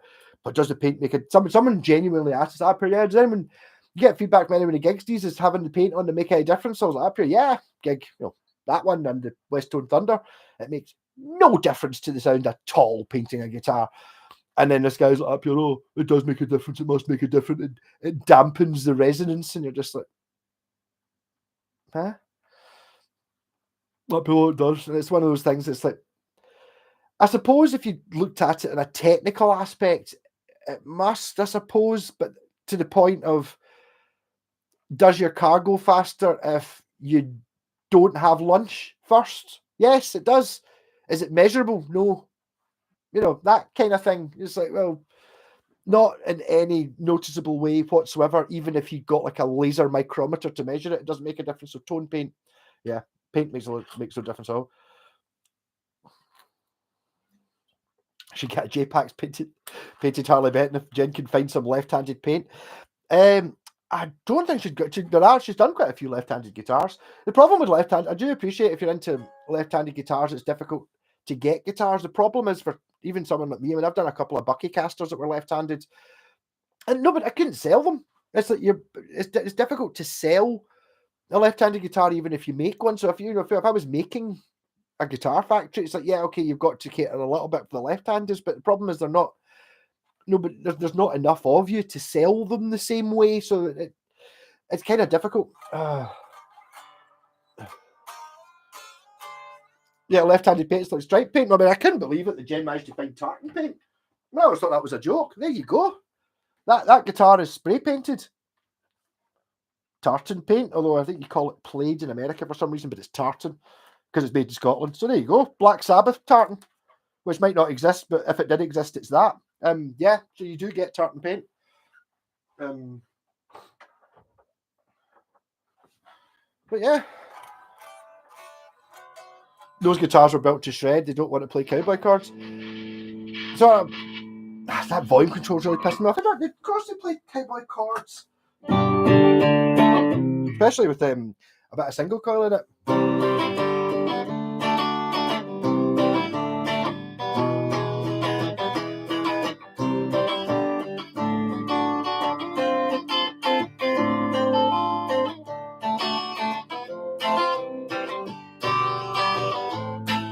But I do get your thing. It's like, this is me going for the Asda car park thing, whereas my Fiat Panda drives round the Asda car park better than a Bugatti Veyron. Okay, the Bugatti Veyron does do 200 mile an hour, blah blah blah blah blah. I can't believe I've managed to think of a really fast car quite that quickly. But at doing a 3-point turn, it's a bit shit. Anyone would say that, and it's probably not very good at driving at 20 mile an hour. It's probably, it's like, whereas this you can. So for that thing, it doesn't work for a guitar because this can be played anywhere around. I have heard Kit Kats that red guitars go faster. I don't know. I think J-Packs guitars go faster. Need to get something a bit different because I find it hard to play our guitars. The 550 is night and day compared to the 321. Yes, but the thing is, you're sitting there with two guitars that are ultimately the same. Really, it's just one's built better. You're not really comparing. See, if you were comparing like a Telly and a Les Paul, they are different guitars. So even if one of them was an Epiphone and the other one was a Fender American, they're still different enough. It's not just a very obvious. You know, the Epiphone Les Paul does do things that the Telly doesn't do. It sounds more like a Les Paul than a Telly does, if that's what you're after. Whereas you've got two guitars that are basically the same, but one's expensive and one's not so expensive. You can just spray it with your left hand, and it's the same thing, isn't it? It's difficult, right? Mark, here's a question. See the volume controls on your guitar. And this is a genuine question. I'm not taking the piss because I've seen it both ways. Right, the volume control, I turn it clockwise to turn it up, right? So turn it up clockwise. Do the knobs on your guitar work that way, or do they go backwards? Do you turn it anti-clockwise? Because if everything was a mirror image, they would turn anti-clockwise. I've seen both. So my problem with it, I can see why you would want it to be the other way, but then what happens if you've got like a stereo or all knobs turn clockwise to go up? Insert penis joke here, but you know what I mean? It's like, so do they go backwards? They're the questions. There's a genuine question. Because I don't know how to do it. I mean, I've actually got a couple to wire. I just left them the way they were, but I just noticed that the last J-Packs I had was wired up with a left-hand Westfield Strat. It's actually a really fucking good one. It's got a solid ash body for tone. If you're looking for a left-handed Strat, but it's wired backwards.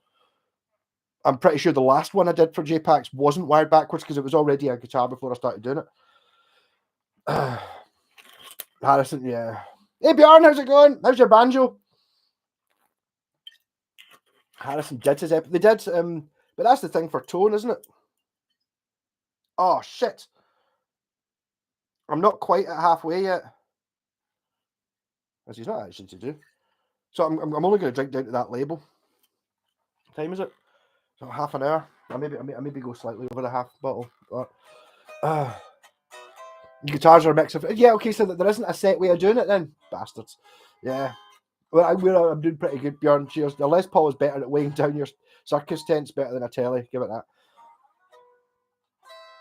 The problem is if you use a right-handed knob and wire it backwards, it's like an on-off switch. Is it?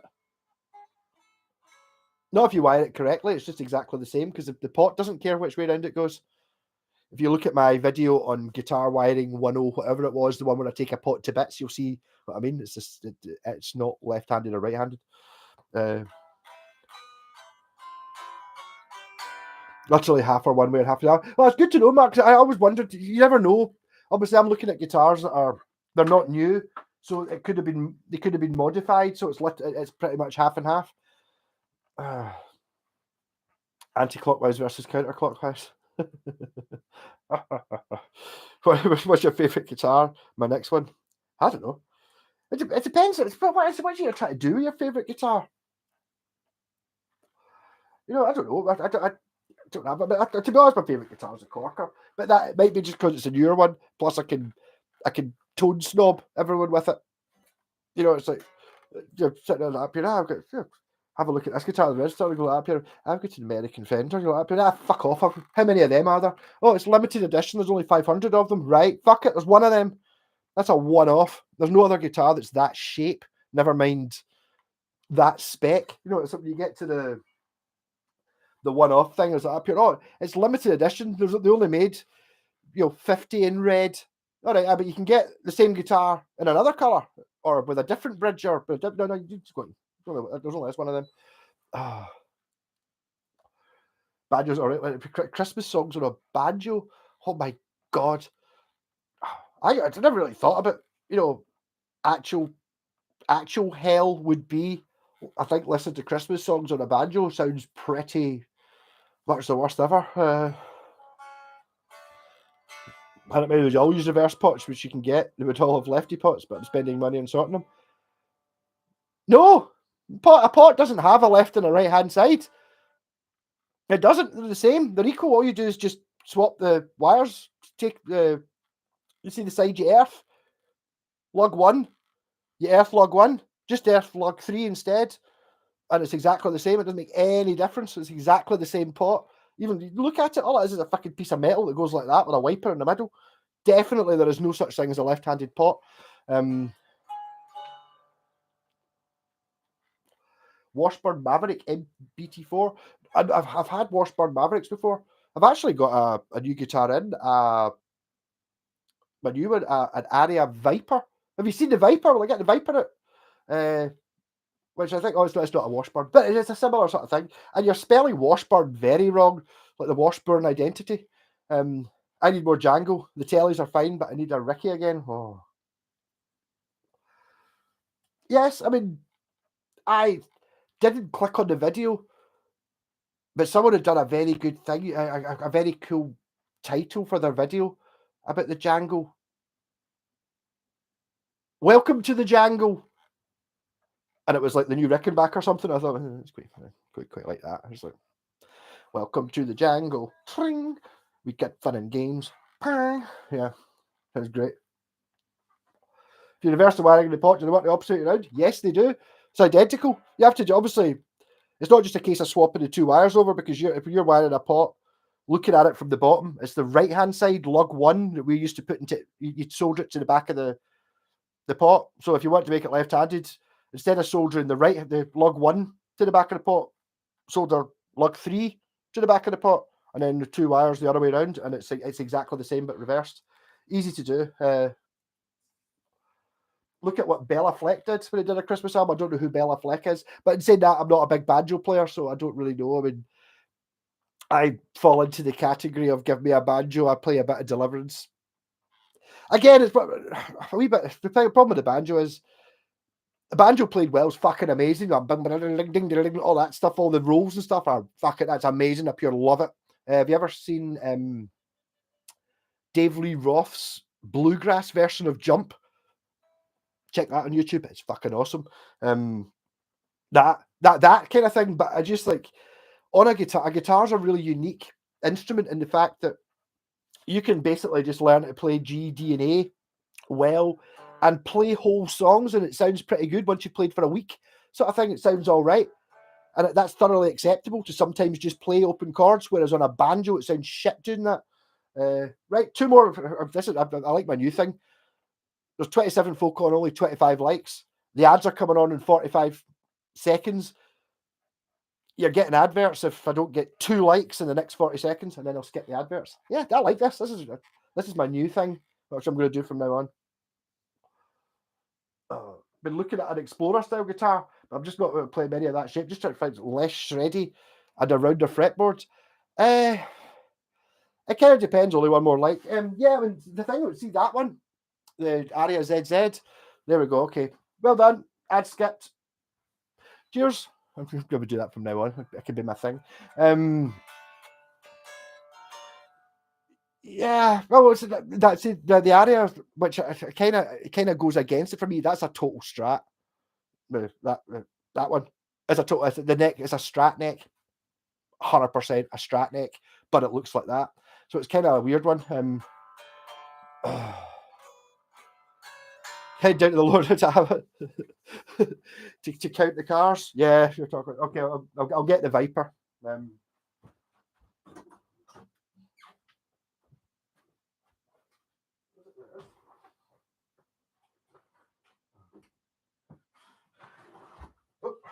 This actually has a Floyd Rose setup very similar to when I had my Yamaha. My first decent guitar was a Yamaha RGX, which is kind of like RG shaped. Well, that just ripped when I took it off. Cheap shite. But so my Floyd Rose was set like that. It was either that or it was entirely sunk into the body. So there is an Aria Pro 2 Viper model. Look at those fret markings. I've not actually got to. I got this as part payment for wiring up a couple of guitars last week. The guy puts it on Facebook Marketplace for £100, and a couple of folk tagged me in it because it's an Aria Pro. And I'm like, it's an Aria Pro, but it's not a Japan, it's not a Japanese one. It's a Japanese one. I totally bought it. So I ended up getting it as in a trade. So I'll put it back together again, make it work. Basically, it just needs a trem arm and a bit of a clean team. Got a push-pull pot on it. But I mean, it's maybe not the most interesting one. It's a prime candidate for J-Packs. And imagine this that looked like that though. It'd be amazing. It's just because it's a bit black guitars are a bit bland. So I don't really know what to do with this. I might just put it back together again. If it's a desirable model, I've not even looked up to see how much they cost. Serial number starts 9, so 1989 maybe, or it starts 90, so maybe 1990, depending on how the serial number works, something like that. Well, I'm saying made in Korea. No, that's a model number, but that's a Korean sticker, the gold ones. It doesn't say made in Korea on it. It doesn't say made in Japan on it, so I'm assuming that's what it is. What it does have is, which I've still not fitted. I've got a couple of them. It's got this thing on the back, which I'm going to fit to all the guitars I've got with a Floyd Rose, which takes the 2 Allen keys you need. Because I have actually taken my RG530 into the studio before and was genuinely worried that what happens if it goes out of tune? It's like you can't undo the bolts, so you need this Allen key on the guitar. Yeah, so an Aria Viper, licensed by Floyd Rose. It's quite a cool looking. Oh, it's a bit different, isn't it? So I need to have a proper look at this. Get like this scoop thing in the back as well. I think it's a decent guitar. A VP40. But it's like back in the day, Aria were always good at names. Like the Metal Master and the Viper and the Night Warrior and the Blade Runner and all these things. I might pick up another guitar since I put that one down. I just stood on that wee box with bits in it. Okay. I'll go back to J-Packs number 1. Just go for a standard Strat, just because. Why not? Yeah, I kind of want this on my wall somewhere as well. So something's gonna have to give. Not happy with that sitting in a wee case like that. Spike the like, shabums. Yeah, ain't got time to spike the likes. Yeah, I finished my flag. So I've got 20 minutes. I've not. I'll just take increasingly small sips of this. I'm actually quite enjoying it. Oh.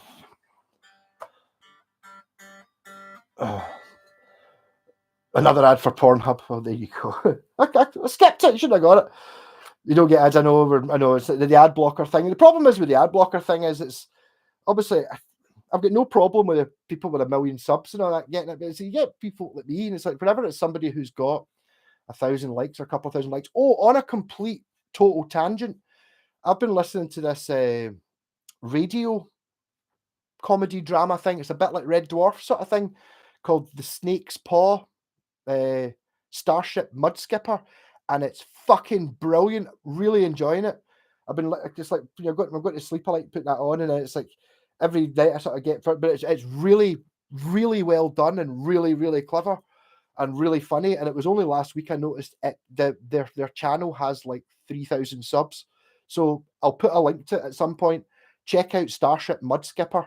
It's fucking hilarious. It's brilliant, proper pro done stuff, like a radio audio drama thing, not an audio book. You know, it's got actors in it, but it's fucking brilliant. And they've only got 3,000 subs. Like, that's less than me. I mean, I can't be that far off. 4,000. Actually, how many do I have?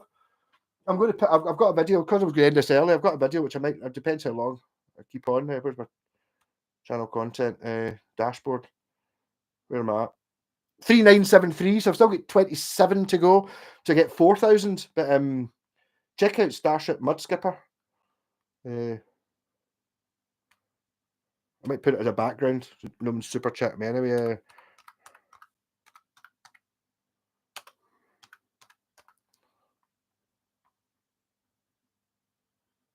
There. Starship Mud Skipper complete season. They don't have adverts, but I'll have that in the background so you know what it is. But I mean, yeah, totally check that out. If you're anything into sci-fi, if you like Red Dwarf at all, go for it. Sorry, 1990, it's vintage now. Of course it is, yeah, totally. 1990, 2003 is vintage. In fact, my that Ibanez RG is 2003, so it's actually vintage. 20 years. As long as it's older than 20 years, it's vintage. Yeah. There's a 1960 Les Paul and Gumtree for 60 grand. Yeah, I don't know when it comes in. 2000 being vintage makes me aware of my age. Yes, I know. I mean, a couple of my pals are saying it's like finds it difficult to believe like the West Tone Thunder and stuff like that are all vintage now because they remember them being in shops. And I was like, ah, yeah, fucking old bastard. And then now I'm looking at it and going, now I remember guitars being in shops that are now classed as vintage. Ones that don't seem that long ago. Oh, you have premium. Well done, Bjorn. Oh, cheers, Bjorn. Watch all my videos because you get money. Right, Bjorn, check out Starship Mud Skipper. Starship Mud Skipper. It's better than a lot of Red Dwarf. There you go. But Red Dwarf is pretty damn good, and it's a video, which is better. Yvonne just subbed to me. Wow, so there's a girl on. It's not that I'm wanting to be gender racist, but I mean, I assume Yvonne's probably a girl's name, but there you go. So that'd be up to, you know, like, I don't know, I think at one point it was 0.4% female audience, because I'm just that sexy. Yeah. So cheers, Yvonne. Welcome. Snake's Paw. Yeah, it's brilliant. There's another one I listened last night was a Clone of My Own. Oh my god, on that same channel. Amazing. What's my oldest guitar, Malco?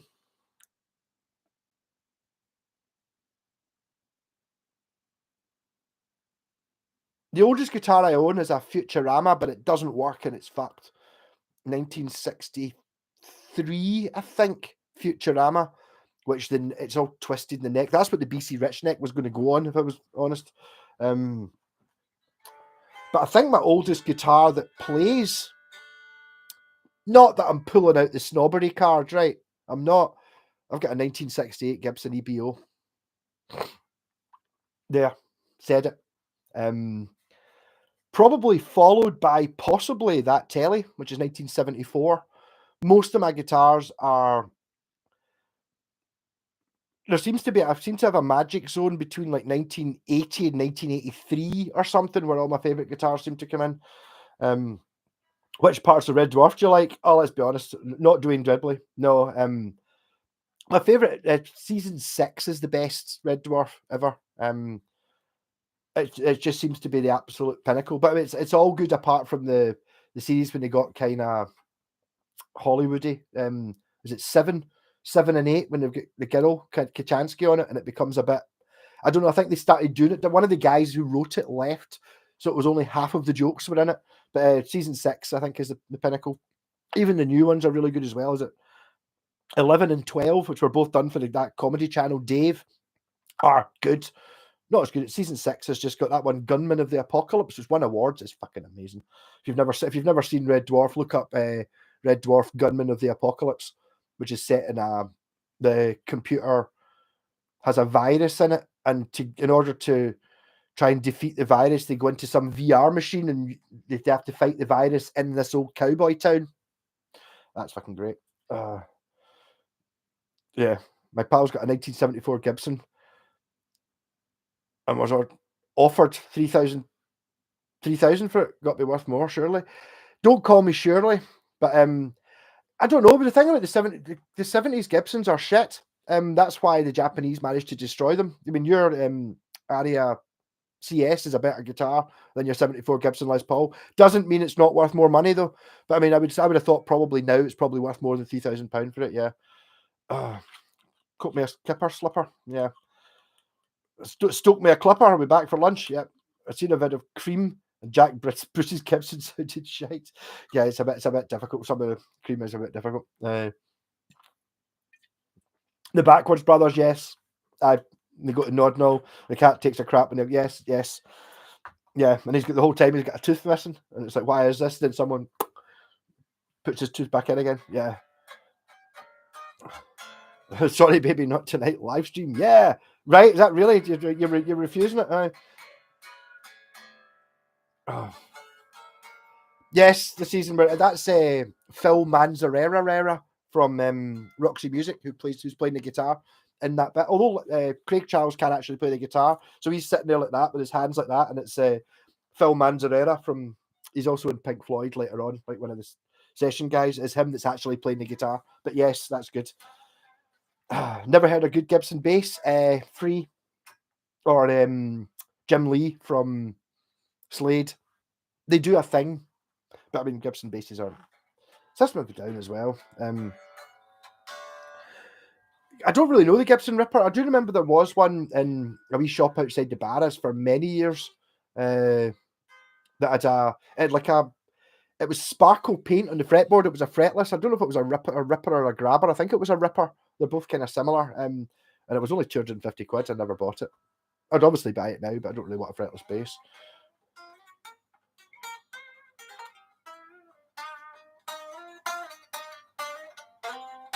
It's so difficult not to try and drink more of this bucky. That's me. I'm not quite at the label. I've been sipping it. Tone is kind of in the fingers, but the thing is, if you don't have strings in your guitar, it doesn't matter how good your fingers are. It's not going to. It doesn't make any noise. Taking incredibly small sips now, trying to savor it because I said I was only going to go halfway. Very not as bright, is it? Now it's bright.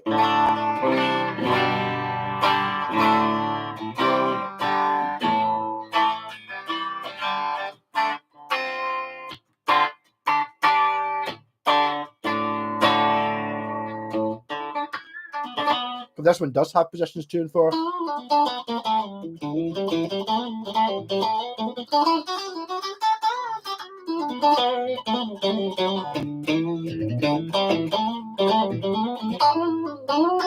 But you can change your mind sometimes. I mean, I never used to get Strats because they're so stratty. So you get your most of your Squire Strats and stuff like that. They're not fully stratty. They're a bit more in the middle sort of thing. Whereas a Strat is quite an extreme, thin sounding bastard that they are. This is. an extreme thin sounding bastard, as is that one, because this is a Fender Japan and that's a Japan, so they're very similar. They've got more DNA in common with each other than they do with, you know, a good finger replacement.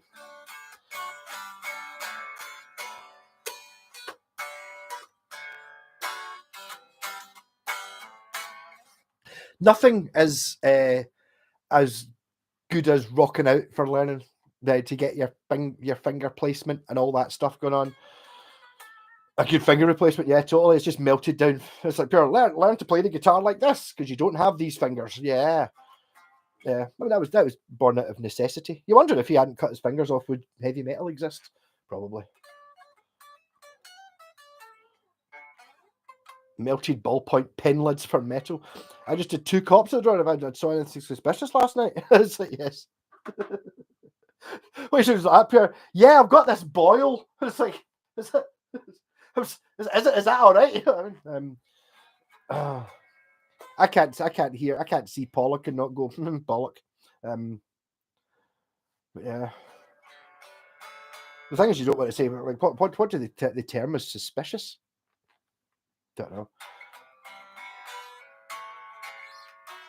20 Gibson. There's 20 Gibson Rippers and Reverb right now, $2,000 to $4,000. That means they must not be selling. I mean, how do you?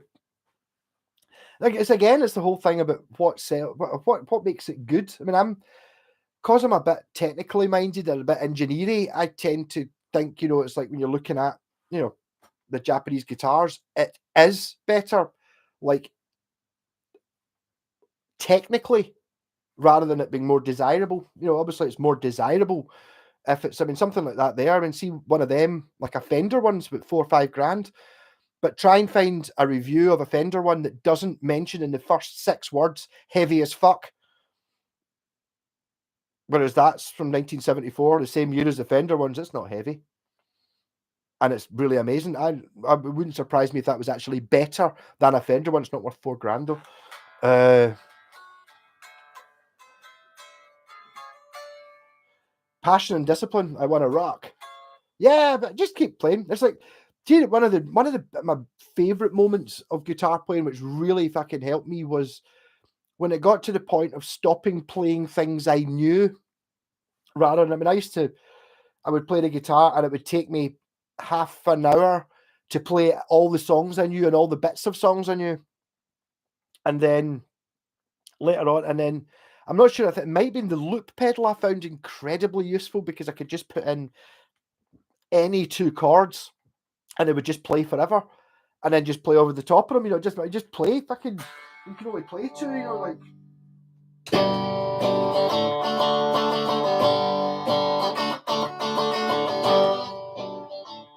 And then that'll just keep going no matter how many mistakes you make.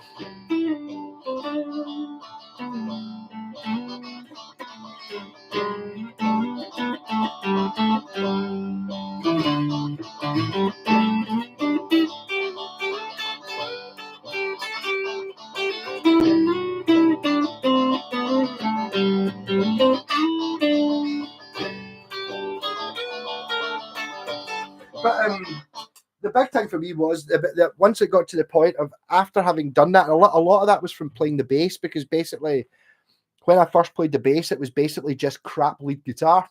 So instead of going, I would kind of go.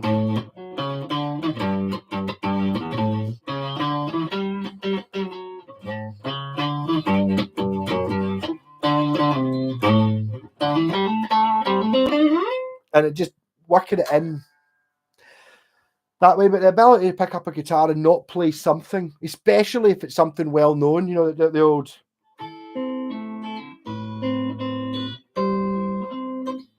But the thing is, like, see, in all honesty, that chord there, I've never been able to use that in anything else, which isn't a good thing to do. Really, it's like, so that's like, you can play, if you know that chord, you can play Stairway, because once it starts getting going, it's just A minor, D,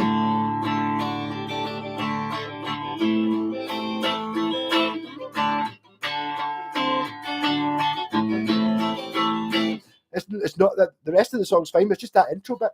So learning difficult intros isn't really worth it.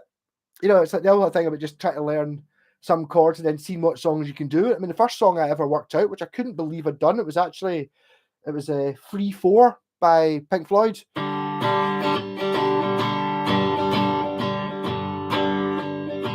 Which I can't remember what it goes like, but or Fearless.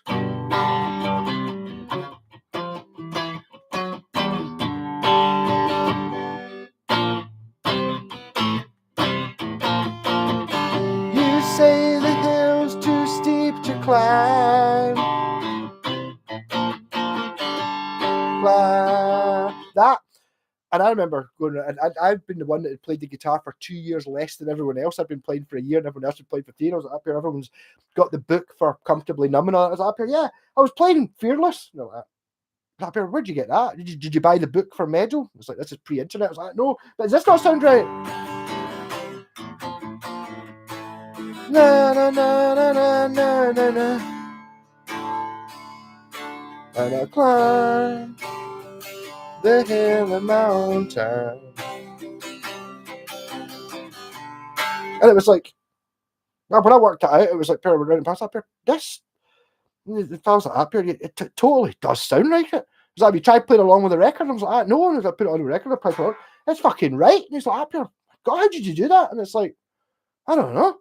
It was just the chords I knew, and it was like they just seemed to make sense. So it makes once you realise that you can normally play quite a lot of things without actually having to learn lots of complicated stuff, that's just fucking basic chords. It just so happened it was an easy one to learn. I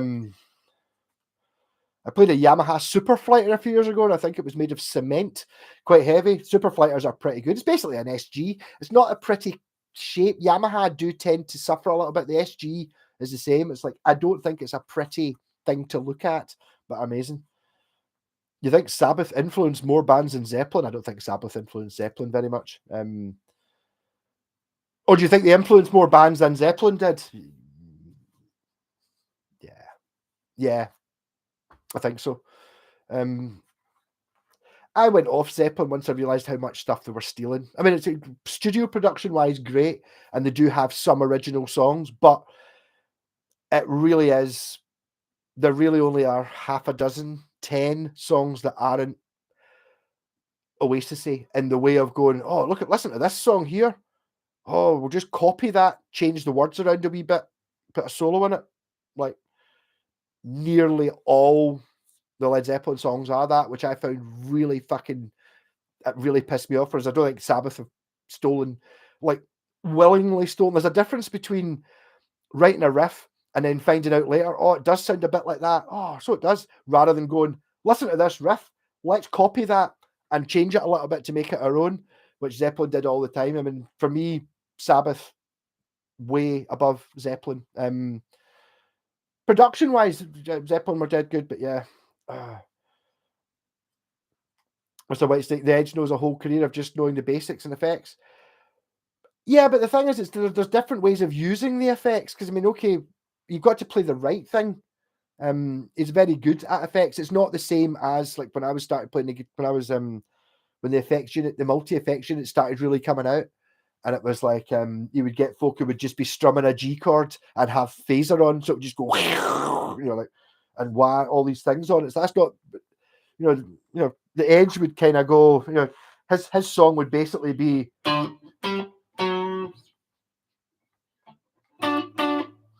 that's what he's actually playing. But actually, when he plays that with the delay pedal, it goes bam ba-dam, ba-dam, ba-dam, ba-da, ba-da, ba-da, bam, bam, bam, ba-da. But you know what he's actually playing is, and then he's listening to what he's doing, so it's very clever use of it.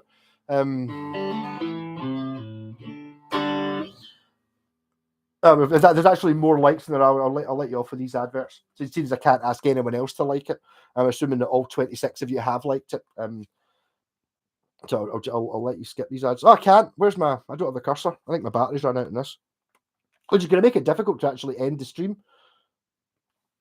No, it's over there, because I was looking at Starship Mud Skipper. Right, okay. Starship skip ads. Ah.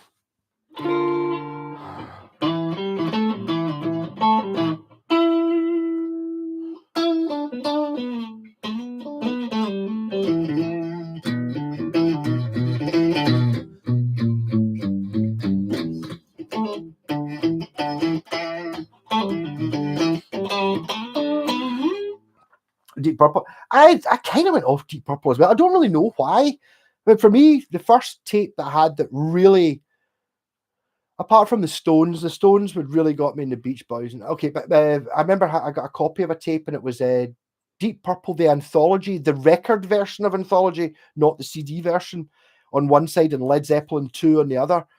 And that was like pure, oh, this is something else. This is in where it goes. But then I heard Sabbath, and Sabbath overtook them. But I do like, oh, great choice of first song, learning guitar. Love that tune. Brings it. Yeah, no, but that when I say it wasn't the first song, obviously I could play other songs, but all those other songs I got from a book or someone had showed me. And the problem I find, it might not be the same for everyone, when I was looking at a page of tab or a page of chords, I could play it when the page was there, no problem. Take the page away, I can't remember it. Whereas there, I just played Fearless from not having played that, because I worked it out myself. You know, I kind of went, oh, and then, so I still remember it. And if you work it out yourself, you're there. Slade got you into rock, quite right. Slade are fucking brilliant. I absolutely adore Slade. They're fantastic. I'd say Sabbath. Yeah, just as good as it price. Inspired most heavy metal bands, I think so. Yeah. Well, yes. Especially anything more modern, possibly not so much Iron Maiden thing. Maybe they were maybe a bit more punk, but as soon as you start getting to anything Slayer, Metallica, blah blah, any of that, fucking right. I mean, just ask them, is like, what, like a Sabbath? You know what I mean? I'm sure you could talk to any one of them for hours. They'd be like, oh, Sabotage, know all of it.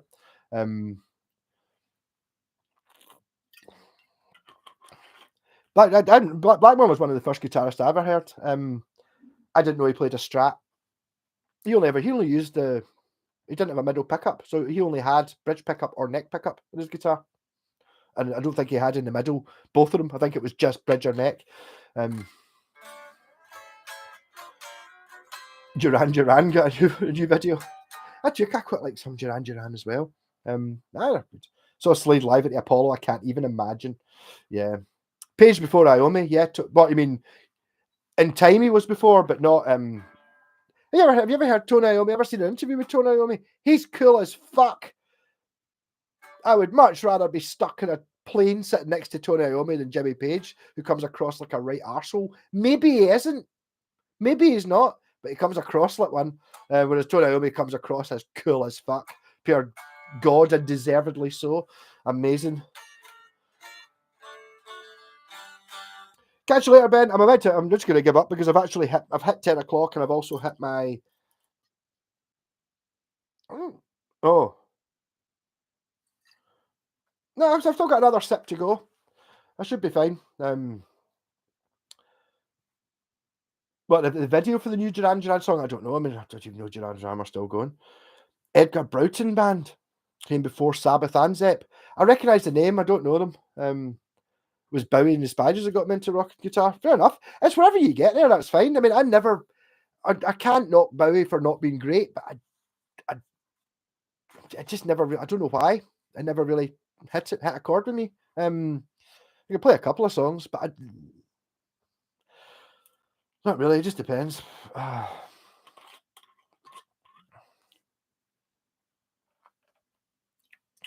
Put yourself in that position.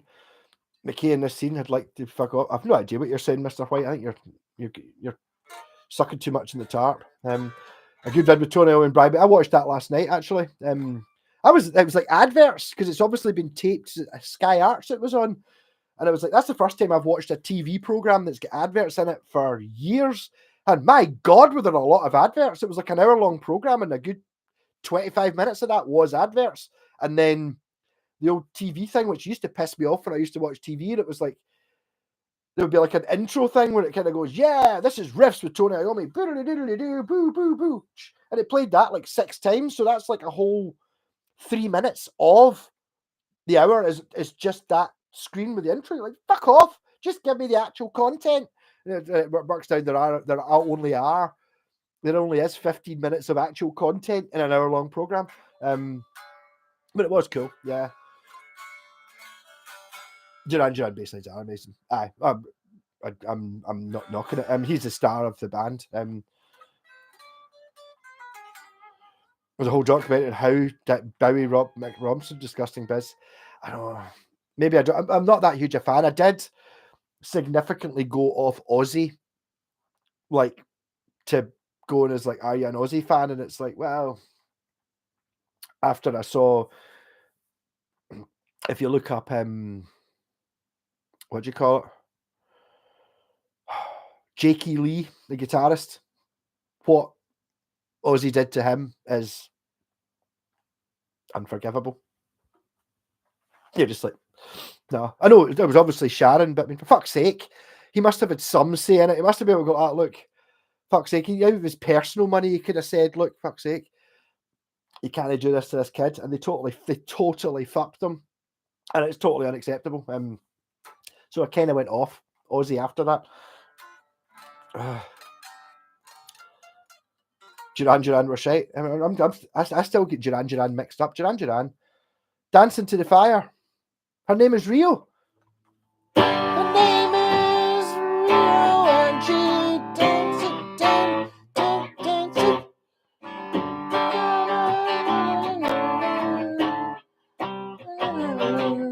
Yeah, I always like that one, but I think it might have just been the boat bit. There's a shot where they've got like on the pulpit on the front of a yacht, and they've got like they're all wearing these pure ridiculous 80s suits with the chorus, and it's like kind of banking over, and then it's like that fucking great. So I kind of like that. I don't know that much Duran Duran, but the bass player is it? Boom, boom, boom, boom, boom, boom.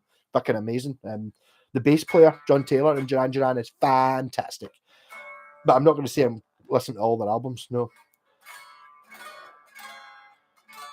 Yeah, they rock, but I'm on this. They sold their soul for Rock and Roll Trip. I don't think Duran Duran sold their soul for rock and roll. They were particularly rock and roll. They kind of did their own. I don't really get Depeche Mode. I mean, again, a lot of these things are depending on whether you were there or not, and I wasn't. I like some of it. I loved some of the atmosphere and some of the sound. Sharon screwed over George Lynch. George Lunch. I've heard of George Lynch. I don't know George Lynch. I'm sure she did. Yeah, he was. Was he in Whitesnake? I'm not. not really sure who he was. But I mean, it's just like, the thing is, Jakey Lee was only like 17, and he was a pure guitar genius and wrote an entire album because he trusted them. And look what fucking she did to the Blizzard of Oz. You know what I mean? The album, the band, the Blizzard of Oz, who wrote an album while Ozzy was in the pub, and then told him what to sing when he came back from the pub. And then when the album came out, it was Ozzy Osbourne, not Blizzard of Oz. You know what I mean? Bastards. What as he did to Lee Kerslake and Boz Daisley. Yeah, totally. That's what I'm saying with the Blizzard of Oz. Yeah, totally. And he would have fucked Randy Rhoads as well if he'd had the chance. What about headless guitars? What you're thinking of looking for something you don't have in your guitar collection? They feel a bit strange to play. I've got a headless bass, a Steinberger one, which I need to fix and sell because I never use the fucking thing. What it's really good for is playing in the car, because you can sit and see, because the body stops there, it doesn't hit off the door, and it also doesn't, if you're sitting in the passenger seat, it doesn't hit off the window, and it is a tiny wee thing. You can play it. See, if you were sitting on a settee, a sofa with someone on either side, you can still play the Steinberger guitar, but no, there's something I just don't like about it. Is she? When you ending the live, I'm basically ending the live. It's now 10 past 10. I said I was going to stop at 10. I do have a video that I will put live right now, seeing as I'm ending. So I said I was only going to drink half a bottle, and someone said, I bet you drink all of it. I'm not. I'm only going to drink half of it. I'll drink the other half next week. Also, when I was at that, this is what I bought at the market this morning. Washers, which I am going to use for spacing out pops. You've never got enough. I think I paid a $5. I was fucking wait. Shouldn't have bought them, but I did. So if I put a video up live right now, go back onto this and check out the. Oh, it's fucking brilliant. I really love it. And season 2's coming out soon, so they've got 3.63 K followers, so 3,500 followers. I just feel that's disgusting, and they should have. It should be more. They should be fucking. It should be on the. The TV series of it, but brilliant. I'm going to channel dashboards. I'm going to content. And my video I'm about to put out, if you want to keep going, is Blockhairn 7:30 a.m. And I'm just going to put it unlisted, public, done, save. So you get your value for money. You can watch that. So there's a new video. Dave Conversation fucked over Converver. I don't know that fucked over John Sykes. Depeche Mode, Little 15. You look good. Drone. Who's creepy? Did you do that little painting you used as a profile pic? No, that was a Civet. That one there. That's me and my Degu, which I was going to ask what his name was. His name was actually Degu. Yeah, totally. So that was quite cool. It kind of looks at me. It's like up here. Make me look a bit thinner than I actually am, and have the Degu in it. So no, I can't. I'm not skilled in that. Not going to Civet anymore, but I like that painting, so I'll just leave it on. John Sykes, I bet he thinks as good as Coverdale does now. Yeah, totally. I don't know. I mean, I never really got. I didn't paint them either. Check these things out. Have I showed you them? How much is this holding them up? There's only one pin. Check these out. How's that going to come off the wall quite easily? That is.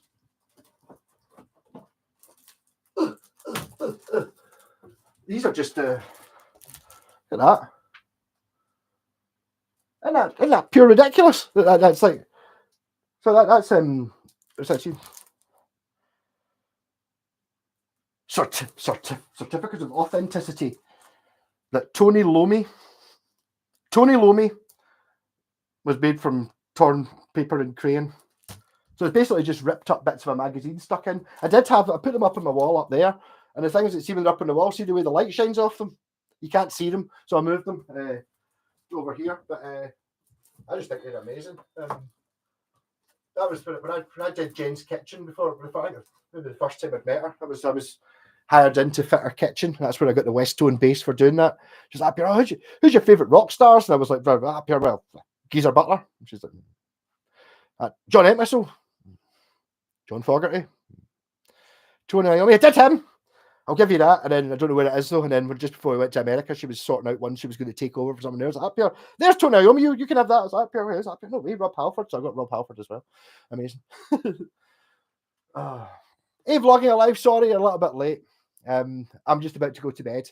I decided that Sunday night's not my live stream. I'm going to do it on Saturday nights, but last night I didn't feel well. Blah blah blah blah. Which did actually mean that because I went to bed last night at like 7 o'clock and then woke up at midnight or 11 o'clock. It meant I woke up at 7 o'clock this morning, so I went to Blockhairn Market, and that's what this video that I've just put live is. So you can watch that. That's the only reason I went to that is because I went to bed early, so I didn't do the live stream, and I did get a guitar and blah blah blah. So good night, all. Love you all. And next week I should be back on. I'll try and do the Saturday again. But I think I'm only going to do it when I feel like it. I've got plenty of guitars to do this week. I've not even got to this yet, which I've actually just worked out. It's been pissing me off. It's like this. I know how to wire it. So just in case you want to know what kind of pickup do you like? You've got like a Gretsch P90, a Telecaster neck pickup, a Strat pickup, a mini humbucker, or a lipstick pickup. And it's been pissing me off. I did it on Friday, and then I was trying to work out how to wire the bastards, and it's like basically when you've got that wiring, I wanted to have, you've got to be able to listen to every single pickup on its own, obviously, right? And you need to be able to listen to all the pickups on at the same time in series, so it's one big pickup. I've just worked out how to do it. It's dead simple. I was overthinking it. Basically, it's getting a on-off phase switch, 5 of them instead of the 5-way lever, and then it's going to have a master bastard switch, which is going to be the turbo one, which puts them all in series. All sorted. Good night. Love you all. Catch you later. Check out Starship Mud Skipper on the Snake's Paw. Merry Christmas. Not quite Christmas yet, but see you all later. Cheers.